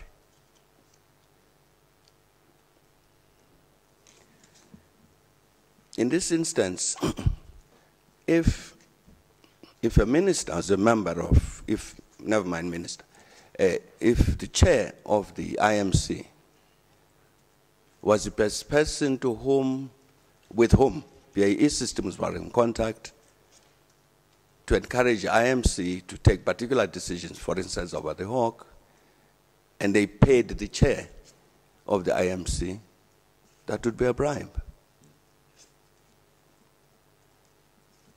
But somebody who has no decision-making powers in this process, but has the possibility to persuade the decision-makers to take particular decisions, the person in between will be paid a commission. And the person paid the commission would pay a bribe.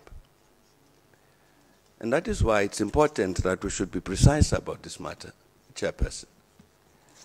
Because I'm saying that certainly from the position of our government, then, we're very interested that these allegations that we made need to be dealt with. And the only way you can deal with them is that the people who make the allegations, presumably because they've got the facts, that they must produce the facts. Then it becomes possible to act on this thing. Commissions paid, yes indeed, commissions might very well have been paid by BAE systems. Did they corrupt? Were they passed on as bribes? Maybe the US system found that this had happened, maybe. But I'm saying the mere fact of paying a commission to somebody who's commissioned to go into whatever is not a bribe to that person. It becomes a bribe when the person who's a decision maker is then bought in order to take particular decisions. It may very well be that the US process about BAE systems discovered that these people who were paid those commissions then bribed whoever. It may very well be that that's what happened. I'm not familiar with the report. Mr. Mbeki, are you saying that if BAE paid money that wasn't due in terms of a contract to an official or a person who's not a minister, who had a role to play in the arms deal, that wasn't a bribe? I'm saying a person who is asked to facilitate a particular business agreement. You, Miss So-and-so, Mr. So-and-so, know Judge Seriti very well. I need Judge Seriti to take a particular decision. I will give you this money, one, for the services that you are going to render, and two, for the money you are going to use to buy him. That's what I'm saying. And then indeed this person comes, who knows Judge Seriti, and sits with him, and unfortunately fails, because Judge, he would fail. I have no doubt about this. To bribe Judge Seriti must go back and to say to the person who gave the money, look, I can't move him. And so I, who gave the money, will then say, okay, return to me the money you could not use as a bribe, and of course you're going to keep the money that I gave you for the work that you did. And as I understand it, normally that kind of commission is normally not hidden necessarily, because it's not illegal. It's kind of normal business practice, not just with regard to the defense industry. People, consultants, they might be called consultants, and so on, brokers. It's a normal business practice. The bribing occurs when that consultant, broker, then goes and buys the decision maker. That's a bribe. And I'm saying it may very well be that the US process identified that. Identified these persons who were bribed here. And it indeed would be very, very good if the people who make the allegations, or if the documents are from the US, they help us to identify these people who are bribed. Not people who are paid commissions, people who are bribed, because then we are able to act on this. It really would be very, very important. Because we've had to live with these allegations for a decade and a half. And each time you say, okay, let's then, the people who make the allegations, please just give us the something on the basis of which law enforcement or whatever can then act. On the bribery bit, not on who was paid commission to go and canvass to say that, the best shoe seller in the world is Thabo Mbeki Shoemaker Incorporated, a salesman. That's what advocate I understand by what is meant by between commissions and bribes. Mr. Commissioner, I'm sorry to keep interrupting, but it's an appropriate moment at which to draw the attention of the Commission to Clause 20 of the BAE contract, which is the clause that tells us about what bribes are in the context of this agreement. Clause 20 is called the remedies in case of bribes clause. And the other aspect of this agreement... Thank you, Advocate Hoffman. You've got that, I'm sure. We are aware of that clause. We are aware of that. The only other quick point I want to make is that you will search in vain, everybody will search in vain, for a reference to the payment of commissions in this agreement. Thank you. Thank you. Advocate Foss.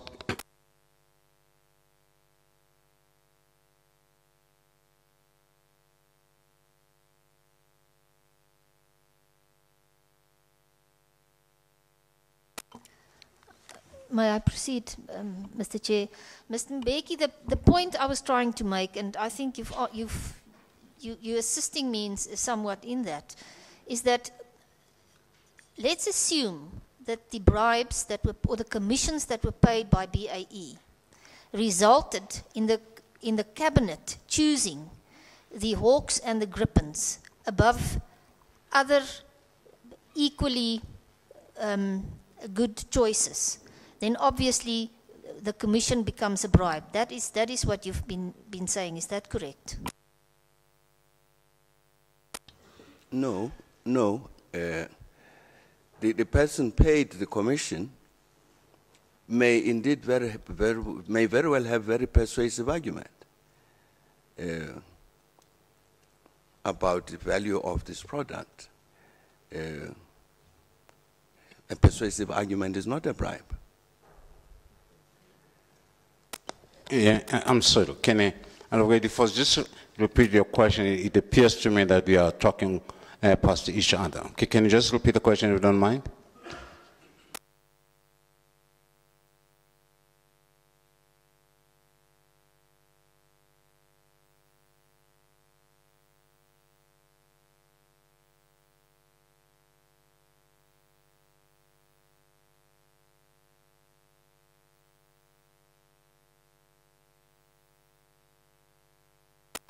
Mr. Mbeki, the issue is this: once that now that we know that there are these allegations made by the United States, clearly that's an issue for this commission to investigate, because that forms part of their mandate, and that you agree with, not so? Sure, I agree. If it's in the mandate, of course.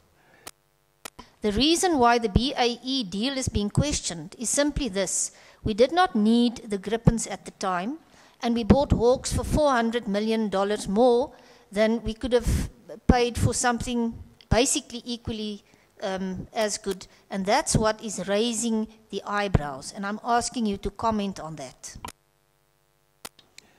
But I've answered that question, Chairperson. What arose later was this matter about the plea bargain, and indeed I am told it's dated 2011, this plea bargain, long after we'd concluded all of these things about this acquisition.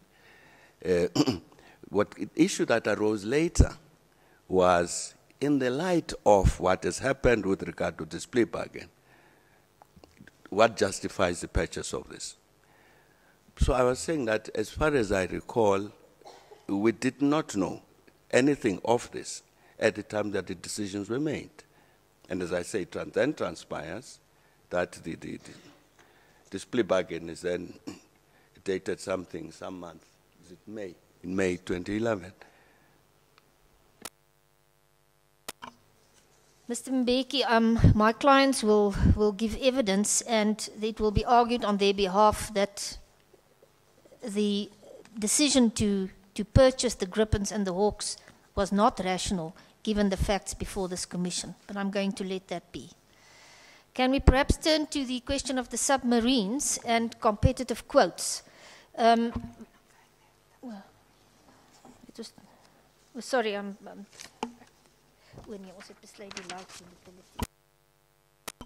I've just been reminded that my clients want me to ask you about the light utility helicopters and the competitive quotes on that, not the submarines. The selection of the Augusta as the preferred bidder to supply the light utility helicopters under the SDP was based on a tender for 60 helicopters. Do you remember that? Chair, the witness is being asked certain details which relate to specifics of particular tenders. The issue of the tenders has been dealt with by other witnesses. And the witness will obviously not be in a position to deal with the nitty-gritty of each particular acquisition.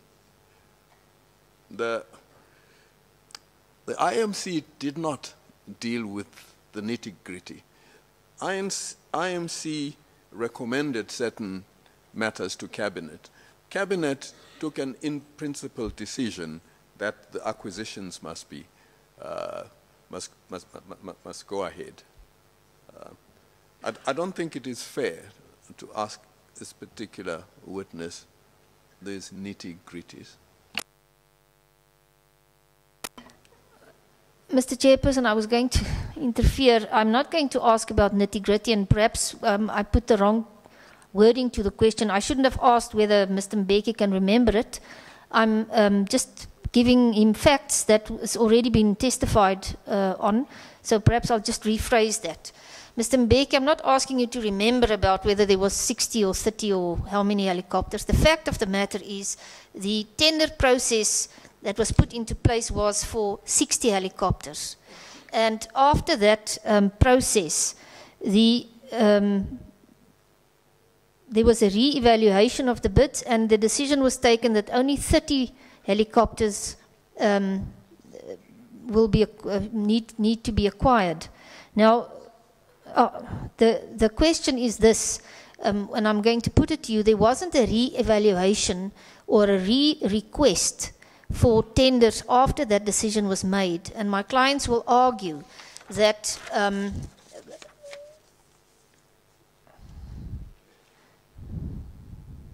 that doesn't necessarily, if you buy 30 helicopters instead of 60, it doesn't necessarily mean that the price would be the same, because there may be factors that will influence the tender process, and that the committee should have asked for new tenders after the decision was made to slash the helicopters from 60 to 30. That's the question.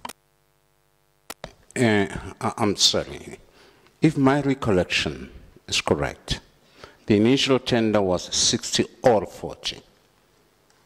say that 60 or 40, but at the end of the day, because of the decision of an interministerial committee, they end up taking 30. One of the witnesses testified in detail about that. I think he said that, they said 60 or 40, but then at the end they end up placing for 30 and not for 40. Mr. Commissioner, my instructions are that Mr. Ferreira Colonel Ferreira gave evidence. I'm not sure about the 40. I'll have to take instructions on that. Thank you. I'll leave it then for the moment at that.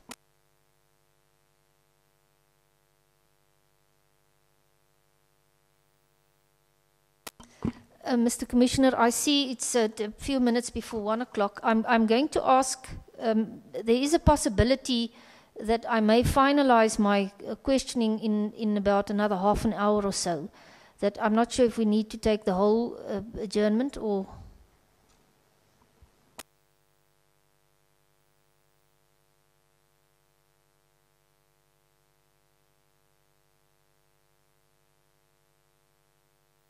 Can I suggest that we take a 10 to 15 minutes break and then we come back?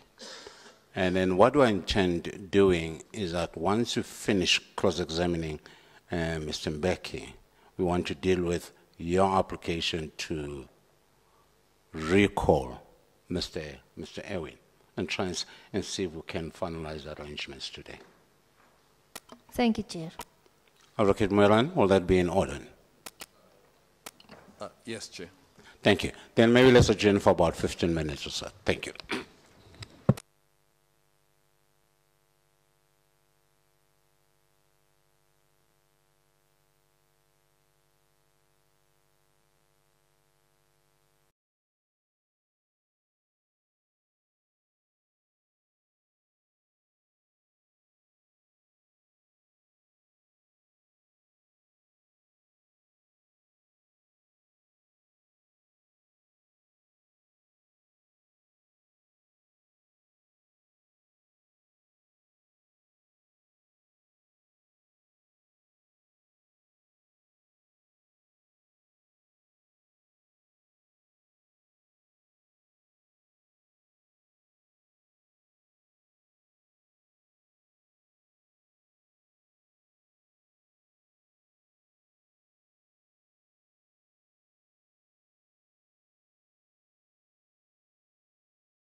and that South Africa and the hawk is included in these plea bargains.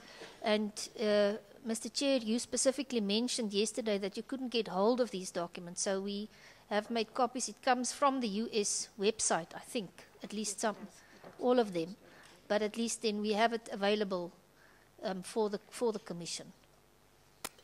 Thanks a lot. I suppose they can be given to the Secretariat, and they'll do the necessary. Thanks a lot.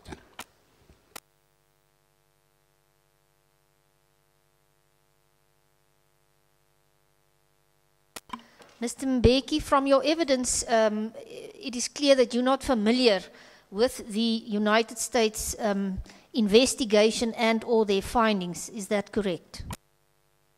Yes, that is correct. So in view of that, I suggest that you're not currently in a position to say categorically that there was no corruption involved in this arms deal. No, Chairperson, I said I do hope that the U.S. report goes beyond the point of people being paid commissions. I said I do hope it goes beyond that, to the point where it might help us to answer these long outstanding allegations, provide us with evidence about who was bribed.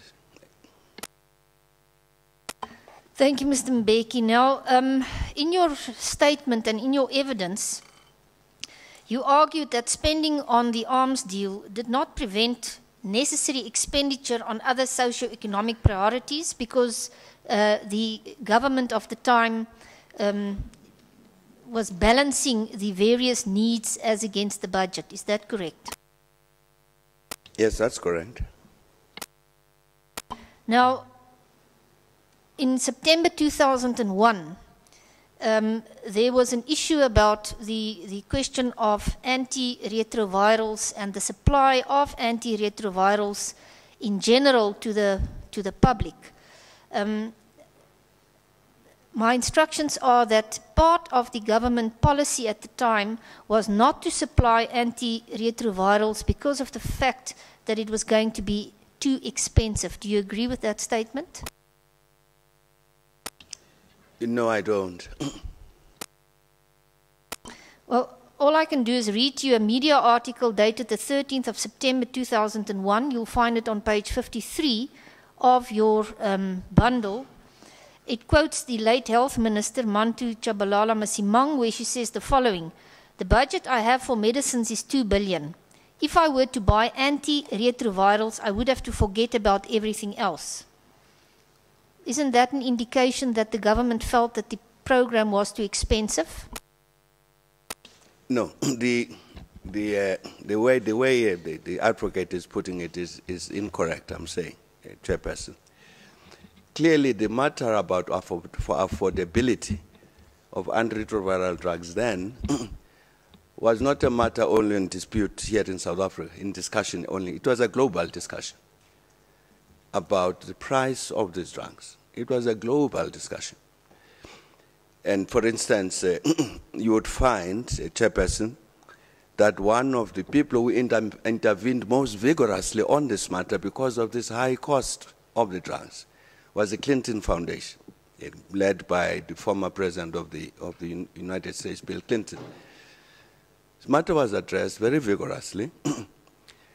Indeed, even in our own intervention, on the matter of parallel imports, to bring down the price of drugs here, it had also to address this matter. The advocate may remember this or not, that the South African government took up this matter with the whole pharmaceutical industry, that South Africa must be able to acquire drugs where they were cheapest, because we're concerned about this matter about the cost of drugs.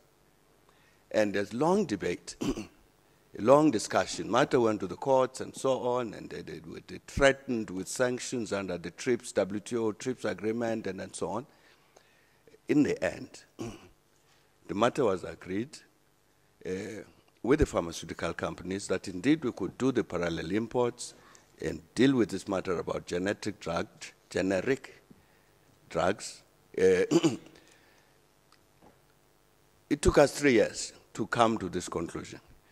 It was not to say, because the drugs are too expensive, therefore don't buy them.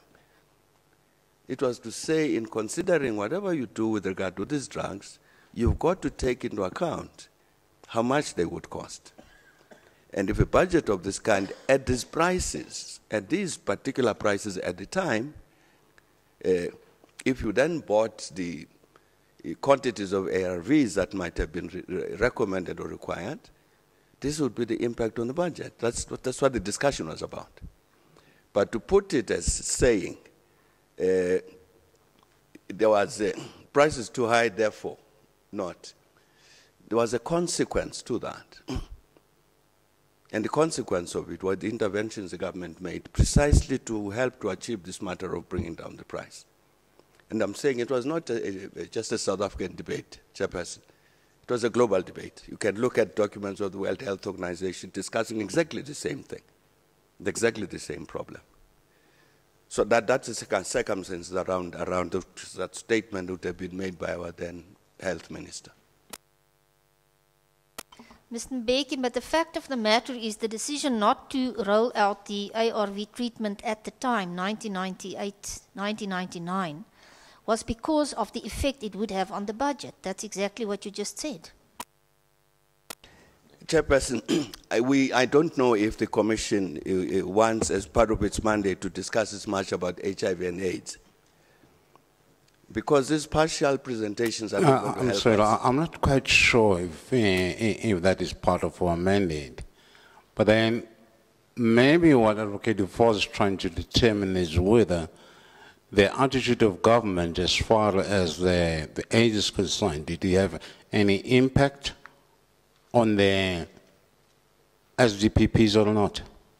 If that is not the question, then it means that no, the question of drugs for AIDS are outside our mandate. That's not what we're investigating. Yes, Chairperson, that's why I was saying that, see, for instance, I'm saying that I don't know whether this is part of your mandate, because we can discuss the whole debate around the HIV and AIDS issue. One of the principal challenges the government was addressing was, does the public health system have the capacity to deliver and manage these drugs? We looked very carefully at the US practice. We looked carefully at the US practice, where in the US, doctors would dispense, I don't know if it is still happening now, but at the time, doctors who dispense ARVs are actually given specific training. And there are requirements that once you start, a patient starts taking the ARVs, this is the kind of follow-up that the doctors need to do. So one of the things the government had to look at was the public health system. Because in the CDC, Centers for Disease Control in the United States, were saying if you don't do that, you are going to produce negative consequences. So we had to look at the matter, what is it that we do in order to improve the capacity of the public health system to manage this? And one consequence of it, I've mentioned the Bill Clinton Foundation. One consequence of it, we actually asked the Clinton Foundation to come. They did. They came and worked with us based on their own experience on setting up, how would you set up this system? As a consequence of which, government then started setting up pilot schemes, again to test the capacity of the public health system to manage this. So I'm explaining this, Chairperson, has nothing to do with the work of the Commission. To say, the advocate wanted us to discuss this HIV thing matter, that the only thing that was being considered was cost. I'm saying it wasn't. But we don't have time to discuss the totality of this issue, which would include, Chairperson, the decision in the end that sufficient work had been done to enable the government to produce the first ever and still existing comprehensive plan to deal with its HIV and AIDS matter. But all of that belongs to a different discussion. In terms of the question that was posed, no, decisions that government took on this matter of HIV and AIDS were not just based on cost of drugs. That was an important consideration. And I'm saying certain things were done to respond to that. But it was not the only thing. But that belongs to a discussion of the whole overall issue. Thanks. Mr. Mbeki, the reason why the issue of HIV and AIDS is important in the context of this commission is because if the question of costs in any way prohibited the implementation of any kind of program, and I'm not in a position here to present evidence on that, but my clients will try and find the references to that.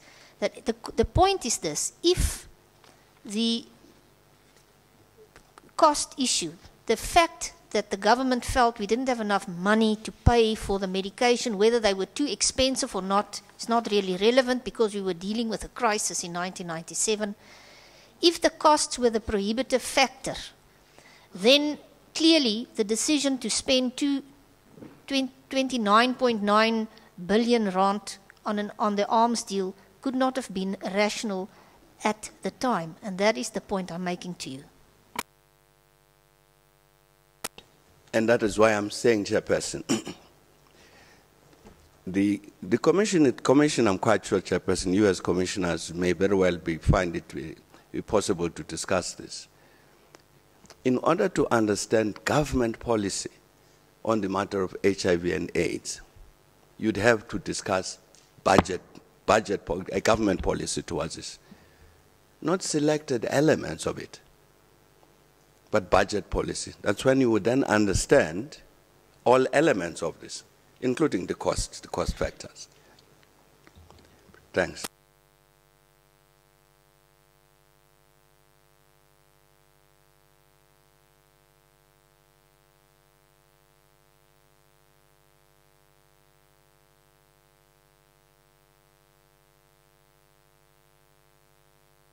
May I have a moment, Commissioners? I just want to get instructions.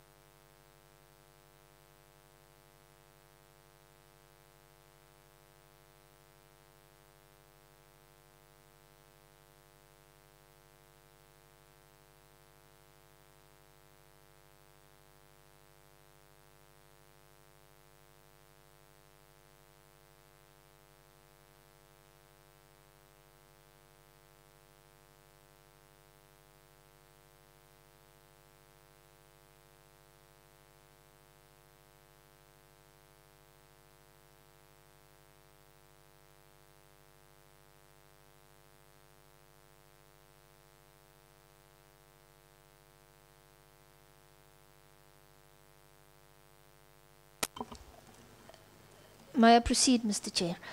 Mr. Mbeki, I understand that there may have been many factors playing a role.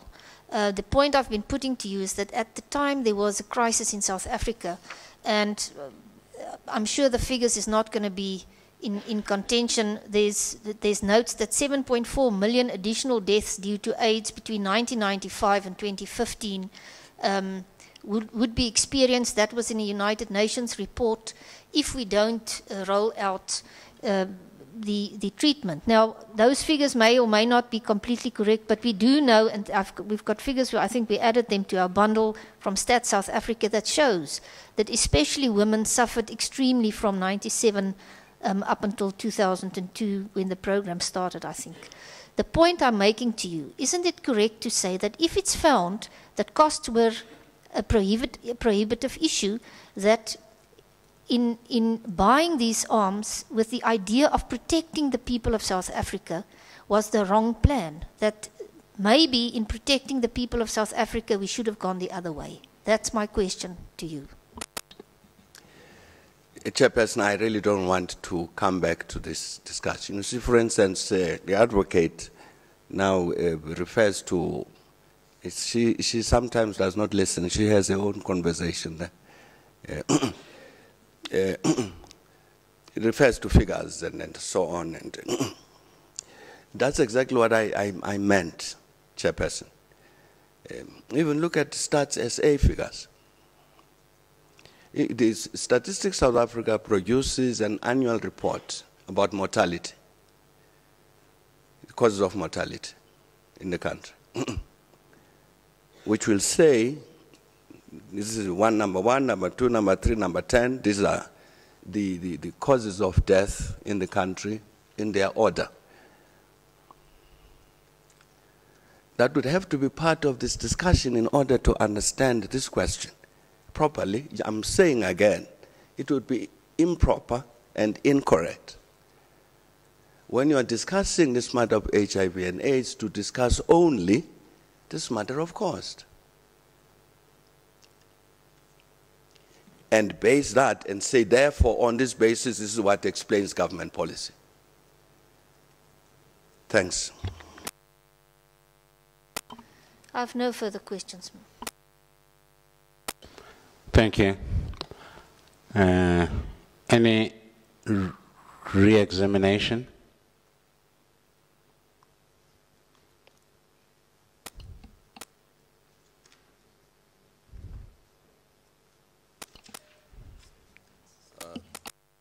I don't know who starts, whether it's my learned colleague or me.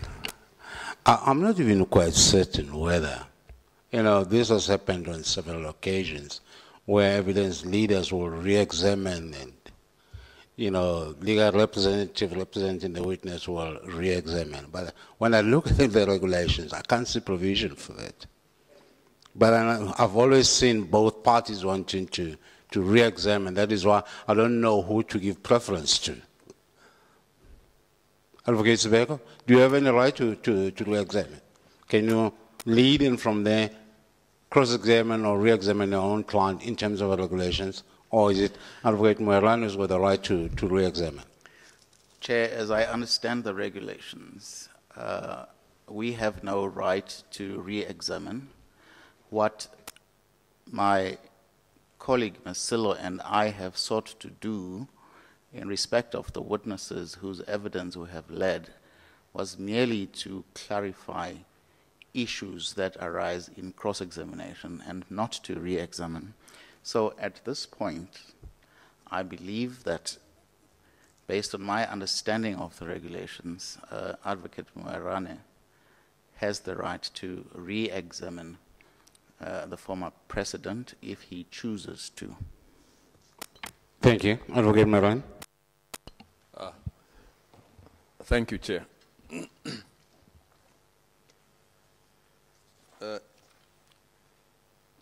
Chair, I think I should start with an issue that arose yesterday during the cross-examination of my learned colleague, Mr. Hoffman. Mr. Hoffman referred to the final report of De Verbois and Plinton, the matter relating to Ferrostaal, 13th April 2011. Mr. Hoffman indicated during his cross-examination that the privilege relating to that report had been lifted. I'm advised that an inquiry regarding the correctness of this contention was made by a representative of Ferrostaal who's attending the proceedings, and he was advised, amongst other things, that the privilege over the document has not been lifted, and that Ferrostaal will cause a letter confirming this fact to be delivered to the Commission during the course of today.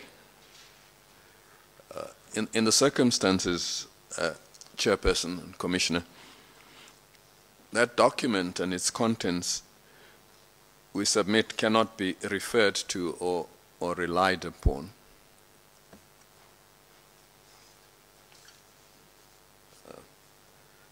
I do not know if my learned colleague is in a position to dispute this, that the privilege has not been lifted. Mr. Commissioner, my instructions are that this document is in the public domain, that there was indeed a waiver, that the document was brought into existence in order to clean up the image of Ferrostal so that it could do business in the United States, that Ferrostal head office has no difficulty with anybody, and I've had a personal conversation with the relevant official asking about it, and the answer was, you can have it and we will give you anything else that you need. If there's been a change of heart since then, and there's a document that my learned friend Mr. Marani is sitting on, he has not had the opportunity of sharing it with me. I would obviously want to see that document, and I would want to take it up with the head office people of Ferrostal that I've spoken to about this matter. But as far as my instructions go, I've got the document. Privilege has been waived, and once it's been waived and the document is out there, it's like trying to reverse a birth that has already taken place. Advocate Meran, maybe let's deal with that issue at a later stage.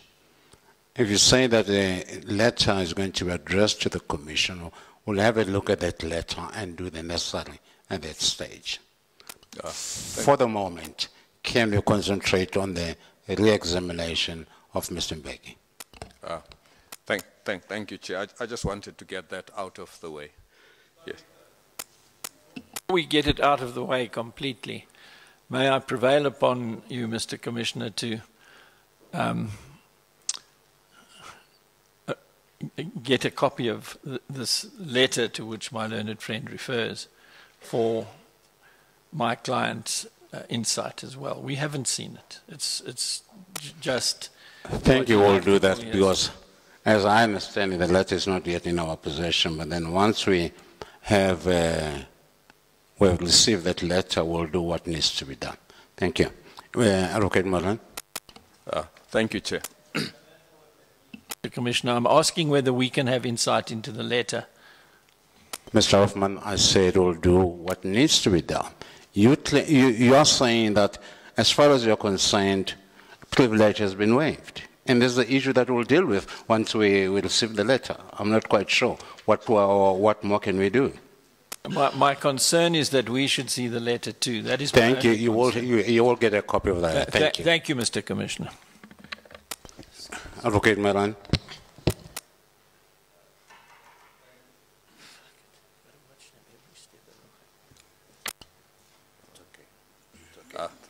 Thank you, Chair.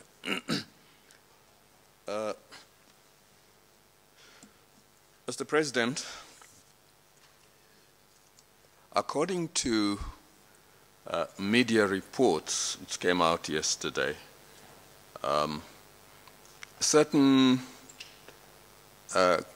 critics, that's the word that was used, have taken issue with your not recollecting or remembering certain things. Now, I just want to explore that.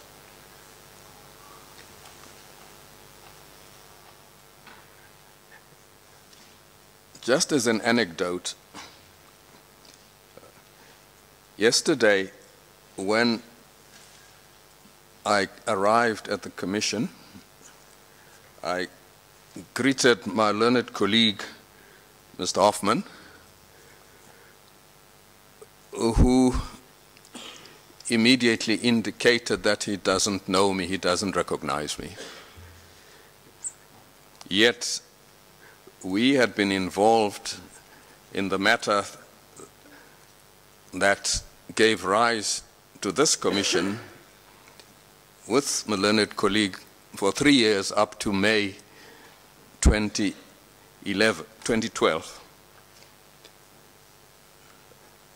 I'm not alleging that Mr. Hoffman is one of those critics, because I recall that he accepted that you could not remember many of those things.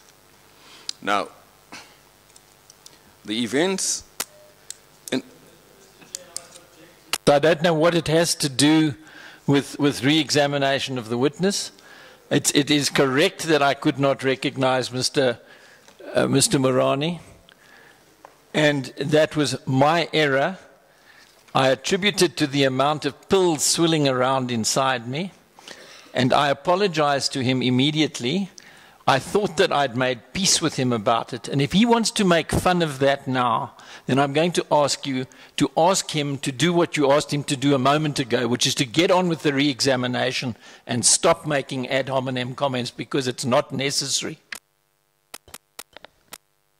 Thank you, Mr. Hoffman.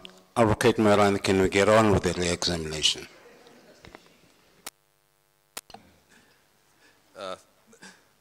I will do so, Chair. That was just a demonstration of the fallibility of memory. Otherwise, I shall. And I was definitely not making fun of my learned colleague. Now, Mr. President, you have been called upon to recall matters that occurred 16 and 15 years ago, meetings that took place 16 and 15 years ago. Now, how often did you have cabinet meetings over the period of about 15 years when you were in government? Chairperson, the routine then was that there would be a series of cabinet committee meetings that would meet during a particular week, and the following week there would be meeting of cabinet. So it would have been at a certain stage in the fortnight there would probably be at least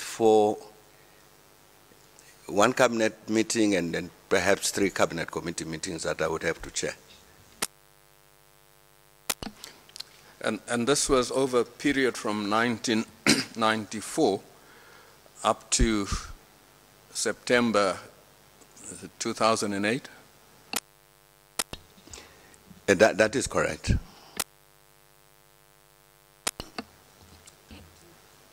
You have been asked certain questions, in fact a number of questions, relating to the rationality of the decision to make these acquisitions. Can you just summarize how you, as a member of the IMC and as a member of cabinet, later president, viewed the rationale and the rationality of the acquisition? Well, Chairperson, I mean, the first consideration that we had to take into account was what the Constitution says about this matter. And what, therefore, what the obligations of the executive were, considering what the Constitution says. So that's the first consideration, and certainly within government, the view was that the executive had an obligation to respect what the Constitution said. Apart from which, as I said earlier, Chairperson, we knew for a fact, practically, that indeed it would be necessary to look at the needs of the National Defence Force in terms of re-equipping it. So that's the starting point. So therefore, we then took all of these necessary steps to to look at this matter in as detailed a manner as possible, in as rational a manner as possible, within the context of overall government policy, described then as the Reconstruction and Development Program, the RDP, to say within the context of that program, how do we handle this particular matter? So, so that's the thinking that took place, and therefore the preparatory work that had to be done, and the subcommittees then, when the actual process started to be, that was set up, and so on. The rationale of it, I'm saying that even from the constitutional point of view, it describes you with the rationale. Doesn't tell you what particular piece of equipment to buy, obviously. But in the process of estimating that, then of course you then have indeed to take these rational decisions and act in a rational manner. And indeed, Chairperson, you might recall that the approval of the by cabinet of the proposal by the IMC that we should acquire the following equipment. A cabinet agreed to that in 1998. But was only able to authorize signing of the agreements in December, was it December or November, end of 1999. This is because we had to spend that amount of time, even though Cabinet had said, okay, we accept this, then to spend virtually an entire year to deal with this matter about the rationality of each decision, including affordability, within the context of the totality, I'm saying again, within the context of the totality of government programs. So broadly, that's what happened, Chairperson. And so definitely,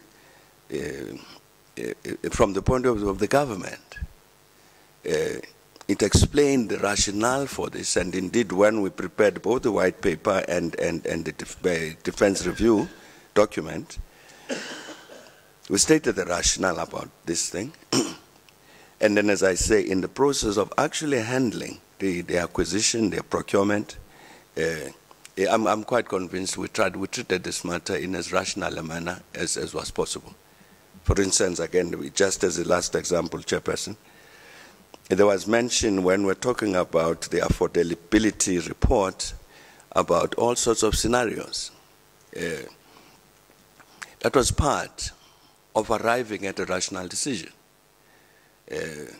These scenarios prepared by the models based on actuarial science and probabilities and so on, even including proposals that were made that even also, let's suppose a worst case scenario. That was part of the process of ensuring that we arrive at rational decisions about all of these things. So I'm saying, both from the point of view that the advocate here asked, from the point of view of rationale and rationality, certainly as government, we were quite convinced that what decision were taken satisfied both. Thanks, Chairperson. During his term as President of the Republic of South Africa, did President Mandela express himself on the defense review and the acquisitions? Well, as you indicate, as has been indicated, Commissioners, President Mandela was indeed a President of the Republic until 1999, and acted as described by the Constitution. He was head of state and head of government, and therefore, all of the decisions we've been talking about here, we're saying that they are government decisions, they were also his decisions. So there was never any issue of him being distant or taking some position with regard to this that was different from the rest of government. And would it be correct that he dealt with these particular matters in various State of the Nation addresses? Yes, no, that would be correct. Again, reflecting State of the Nation address, the manner it is prepared is indeed to take into account various elements of government policy, which would later, of course, then be reflected in the budget that follows. So indeed, yes, it did address that even in that context. Are there any concluding remarks that you wish to make?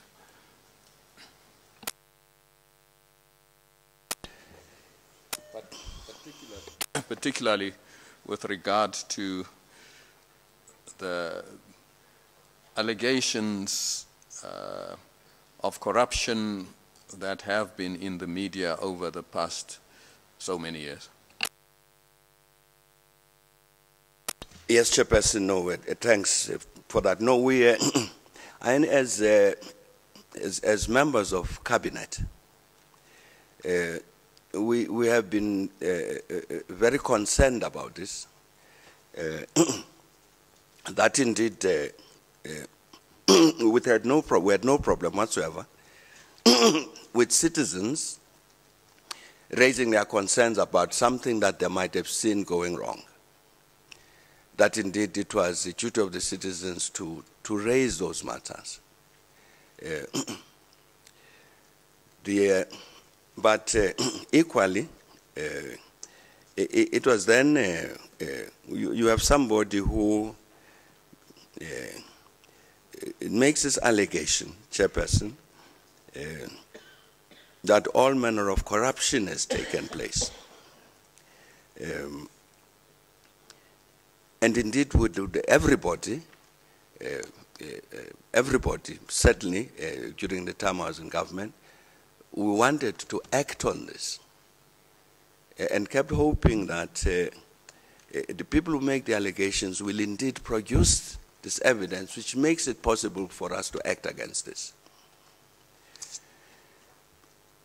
The government, Chairperson, as a general, had a general posture against the matter of corruption and took certain steps to address this. Whether steps worked or not is something else. Took certain steps, set up institutions within government, set up institutions between government and civil society for all of us together to address this matter.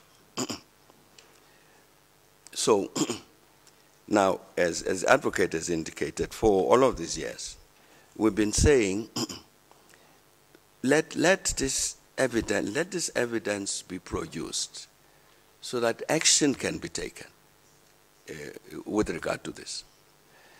And what has been extremely frustrating is that you've had this, over these 15, 16 years, something called the arms deal. There was never any deal, some arms deal. I think I know enough English, Chairperson, to know why a phrase like this is used. There's no arms deal. There was an acquisition process, there was a defense procurement process. An arms deal underpinned by a lot of corrupt practice. And I think I have said here, the Chairperson, that in terms of the process of this procurement, you had two committees which were decisive. One committee was the Interministerial Committee. And the reason it was decisive is because it had the possibility to reject, accept, amend recommendations that would come from structures below. That's one. And two, it was the only committee that had any possibility to make a recommendation to Cabinet no other. And the only people who could take a decision on this was the cabinet. So I'm saying these two committees were critical and decisive. So it's been our view over these years that indeed, with the matter of corruption, to corrupt this process, you would have had to make an impact on these two committees. We're by no means saying that they're not somewhere along the process down there might not have been somebody who was corrupted. We're not at all saying that. But to say, yeah, these two committees without which no decision could ever have been made. It's critically important that as we discuss this corruption matter, which is important, that as we discuss this matter, we have to address this issue. In truth, Chairperson, it's part of the reason in my, I think it's called evidence in chief. I said there were no decisions taken on an individual basis. Because even if there was a member of the IMC who had been corrupted, and indeed if there was, then let indeed information come out and so that action can be taken against such a person. But I'm saying even if that happened, that person would have to convince the other 4 members of the committee because they've got to take a collective decision. Unless the briber was able to bribe all 5, which was possible. It's in principle possible. But in the end, Chairperson, even today, I'm really looking forward to what I've read, that the Commission has done a very correct thing to say, let the people who've been making the accusations, let them come and speak under oath and present this evidence. And I do hope, Chairperson, that's what would happen, that the Commission at last gives us an opportunity for the people who've been making these accusations for all of this period about an arms deal, that the Commission, that what the Commission is doing, gives them the possibility to do this. And it's important, because then it also gives the country the possibility to deal with this matter to some finality. There are allegations that have been sustained for a decade and a half, simply, solely on the basis that they are allegations. And some of us, there were some reference yesterday to letters that I wrote as ANC president in ANC Today, which they were. I'm finishing, Chairperson. I'm saying you have allegations which get sustained for this long period of time without one single fact being adduced. So I'm saying some of us begin to think that there must be a reason. There has to be a reason why in our society it is possible to do that. There's a reason why it is possible to do that. That people can go banging drums about allegations and you say every day, say something that shows this allegation is correct. Nothing.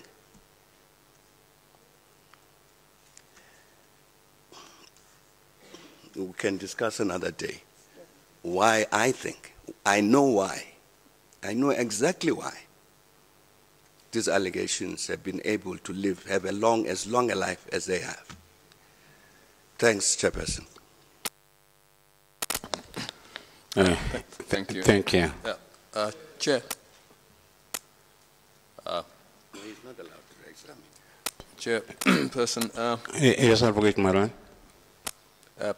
perhaps in the light of the cross-examination of my learned friend for Mr. Holden and others, one should end up with a specific question. What was the proportion of defense spending, including the arms acquisition, as a proportion of gross domestic product during the period we are discussing? Well, we brought it down, Chairperson, as a percentage of GDP to 1.7% of GDP. Thank you, Chair. Advocate Sibego. Chair, this would bring to the end the evidence of former President Mr. Mbeki. Before we get to that particular point, I want to be given the opportunity of dealing with the the penultimate reply that was given in relation to the failure of the criminal justice administration in South Africa to deal with the allegations of corruption, which were really introduced for the first time in reply, weren't covered at all, either in chief or in cross-examination. And I don't propose to be long about it, but I think that it will be helpful to the Commission to have the benefit of the evidence of Mr. Mbeki on why there has been the failure of the criminal justice administration to deal with allegations of corruption. Mr. Hoffman, shouldn't you perhaps deal with that when you lead your client? Because I thought that you have already cross-examined. Yesterday we gave you an opportunity to cross-examine Mr. Mbeki, and you have done that. I have cross-examined him. I have not dealt with the issue that has now been introduced as a matter of reply, as a matter of re-examination by my learned friend, Mr. Murani. And it is on that basis, because we have now gone and opened a completely different Pandora's box, that I'm asking your leave to be permitted to put to Mr. Mbeki my instructions in relation to what happens when attempts get made to get to the bottom of corruption in the arms deals. Advocate Mairani.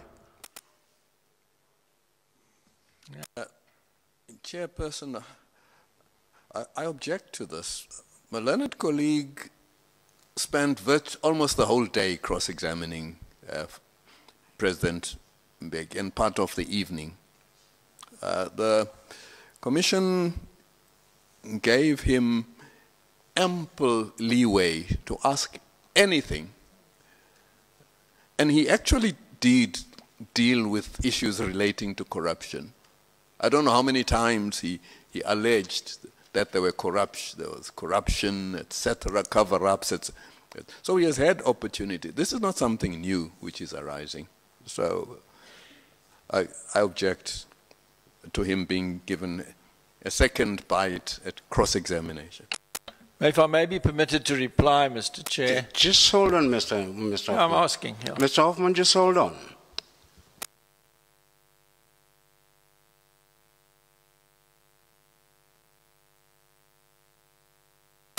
Mr. Hoffman, yesterday you were given enough opportunity to cross-examine. We're not going to allow you to do any further cross-examination. Thank you.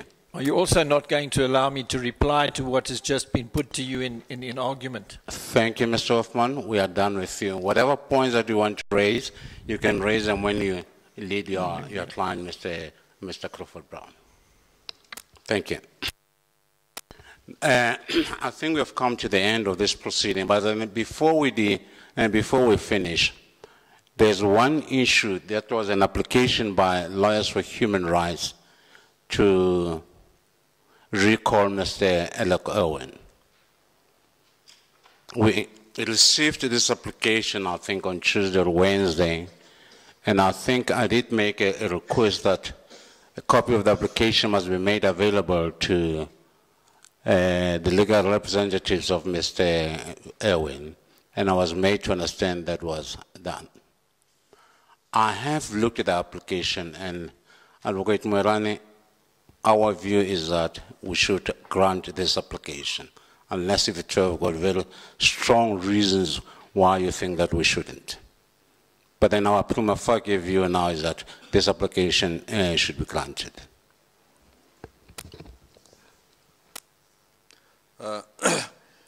Chairperson, I suppose I should indicate what our attitude is. I know that ultimately the Commission will make its own decision. But the Chairman will recall that when Mr. Owen gave his evidence, the issue of his cross-examination was debated at length.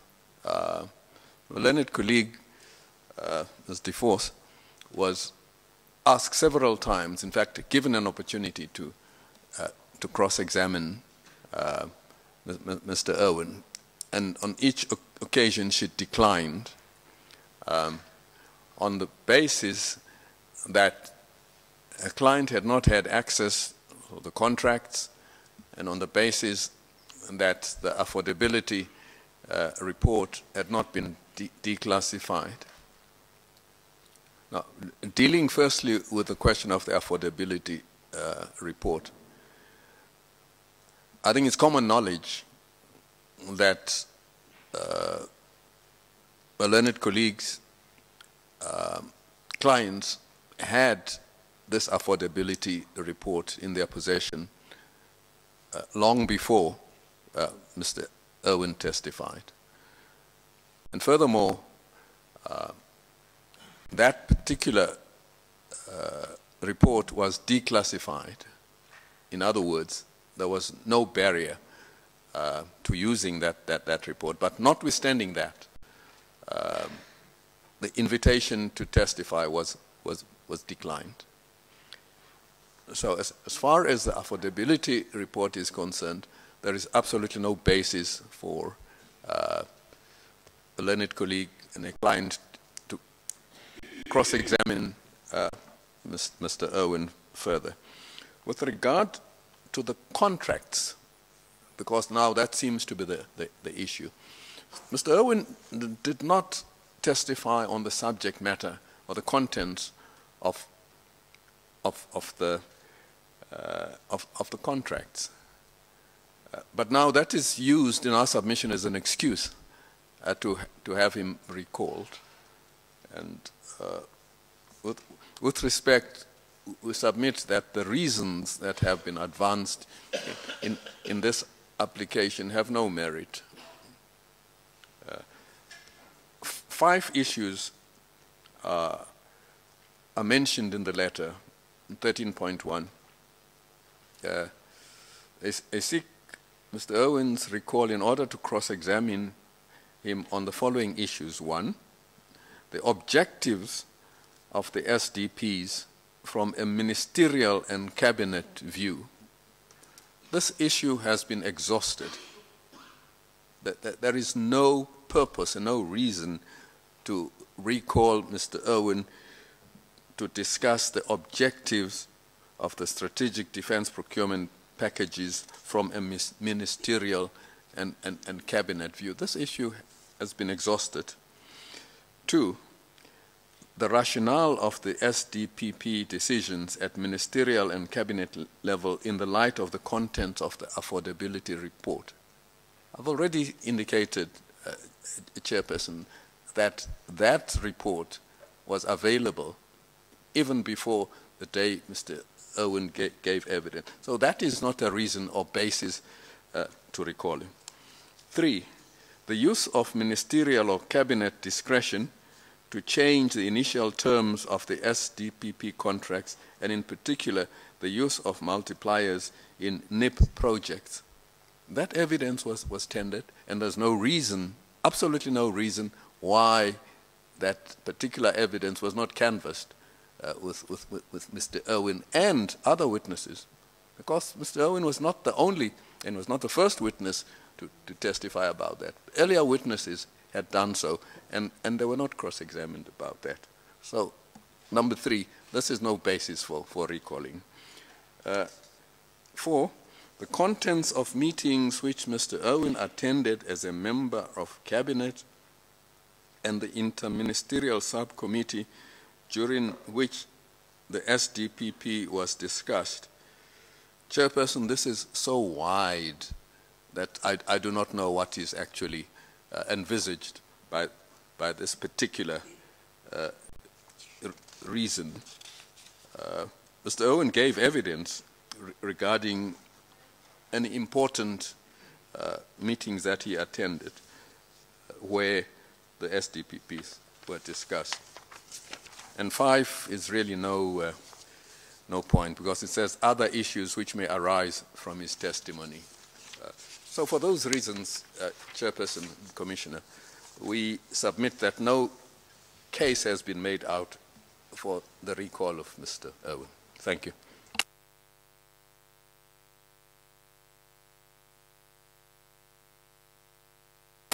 Advocate DeForce, any other thing that you want to say which is not contained in this document? Yes, Mr. Chair, just one thing, and that is in view of, especially in view of Mr. Mbeki's evidence, in which he relied heavily on the evidence of Mr. Irwin, I would submit that it is of importance for this commission to have Mr. Irwin's evidence tested. Thank you.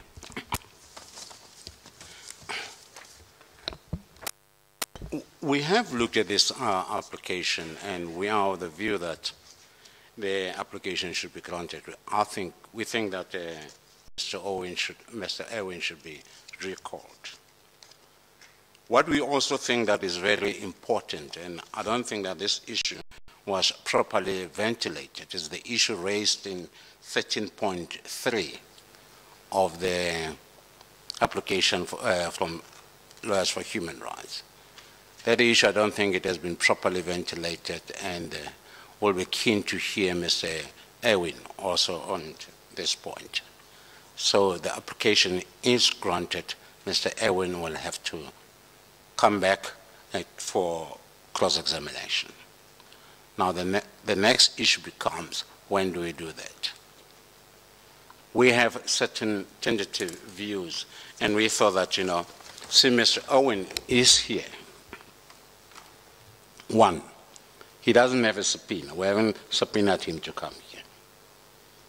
2, if at all we're going to give him a subpoena, it's going to take some time. 3, we thought that as we are all here, maybe we can agree on the date on which Mr. Irwin can come in for cross-examination and try and get his commitment that he will be here on the day that we are going to agree on. And we were suggesting that we should deal with him on Monday, this coming Monday. Advocate Moran, is it possible? Chairperson, firstly, all the witnesses that I represent have actually not come before the Commission because of subpoena. They have actually willingly, voluntarily come here to assist the Commission. So subpoenas are really not necessary for Mr. Irwin and any of the other witnesses. The evidence leader approached me during one of the adjournments regarding a possible hearing on Monday.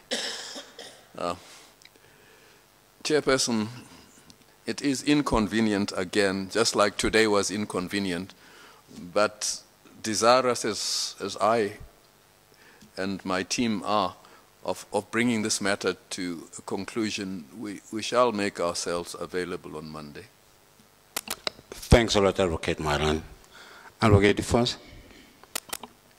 Chairperson, I'm unfortunately not available on Monday or Tuesday. It's possible perhaps that I can return on Wednesday, but I'm not sure whether that will be of any assistance. I'm not here. I'm obviously going back today, and I've got other commitments already that I can't do anything about.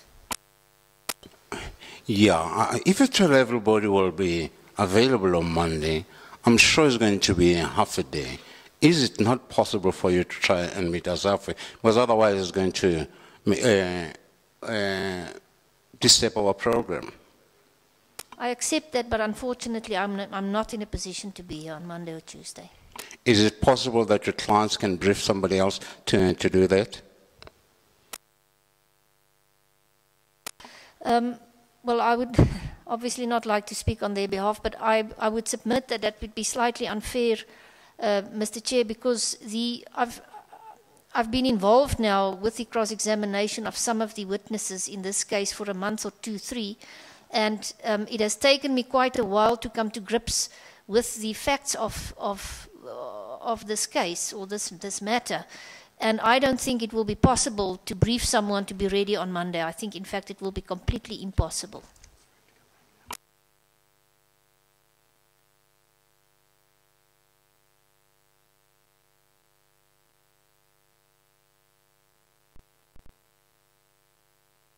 You know, we thought that, by this compromise, we'll be in a position to meet each other halfway, but it doesn't seem to be possible, maybe.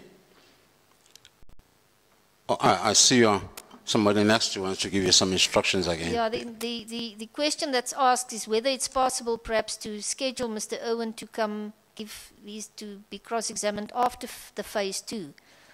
So that stands over until that time, but that's just a suggestion based on convenience. After phase 2, after your clients have testified.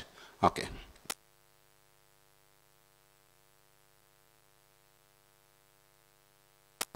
Advocate Mairani, the suggestion is that the cross-examination of Mr. Owen will happen at a later date to be arranged. Chair, without taking instructions, speaking for myself, I would go along with that, but obviously I have to take instructions. Mr. Owen is just behind you. Is it not possible to take instructions?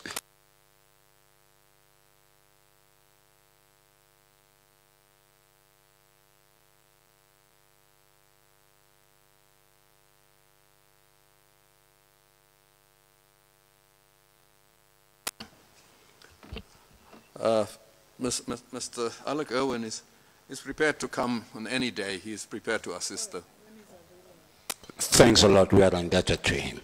So what we'll do is that I think we'll Advocate Mdumbe will liaise with all the parties and from there try and determine a date which will be suitable to everybody. Thank you, Commissioners. Thank you. Thank you. And then the next issue is Monday. What is going to happen on Monday, Advocate Mdumbe? Chairperson and Commissioner Musi, the second phase of the Commission's public hearings will commence on Monday, and Dr. Richard Young is scheduled to give evidence on Monday. We have received a letter from his attorneys. They are Bernard, Vukic, Potash, and Hertz in Cape Town, dealing with a number of issues. We think that it would be prudent to deal with those issues in the presence of Dr. Young and the evidence leaders who have been assigned to lead his evidence, Advocate Barry Skinner and Advocate Carol Sibia. Arrangements are being made and will probably be finalized today. Arrangements for him to travel to Pretoria on Sunday. Thank you, Chair. Dr. Young, he has been served with a subpoena. Yes, sir. Yes, Chairperson, he has been served and he has acknowledged receipt of the... Thank you. I suppose whatever problems that he has or whatever issues that he wants to discuss with us. We prefer that we must discuss them in public with him, so he must come here on Monday, and he can raise whatever difficulties that he has with us. And I will also expect the two evidence leaders who are assigned to leading this evidence also to be present here on Monday morning. Thank you. Thanks a lot, Mr. Mbeki. Thank you for giving evidence. And Mr. Owen, thank you for agreeing to come for cross-examination at a date that will be determined by the commission. I think now we are going to adjourn. Advocate Moran, thanks a lot. Advocate Force, thank you. Advocate Hoffman, thank you. We'll resume on Monday morning at 10 o'clock. We'll now adjourn.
I'm good, Andrew. How are you?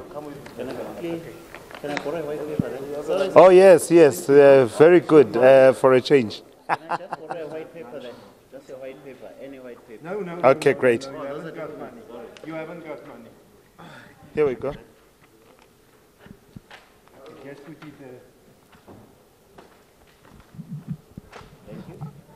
Thank you, sir. I don't know, maybe I take myself too seriously. Could be.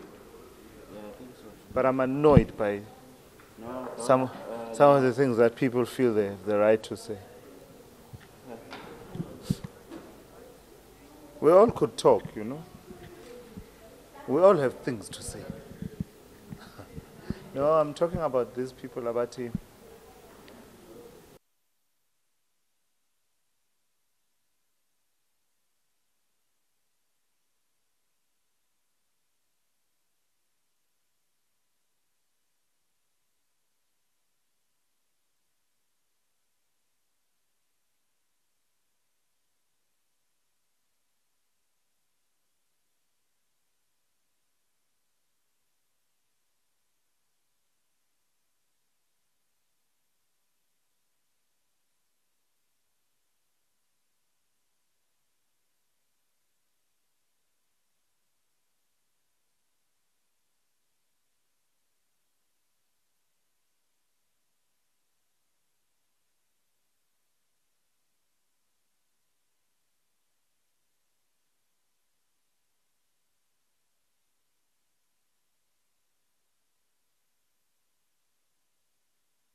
Hey, kuzophambana izinto ke la.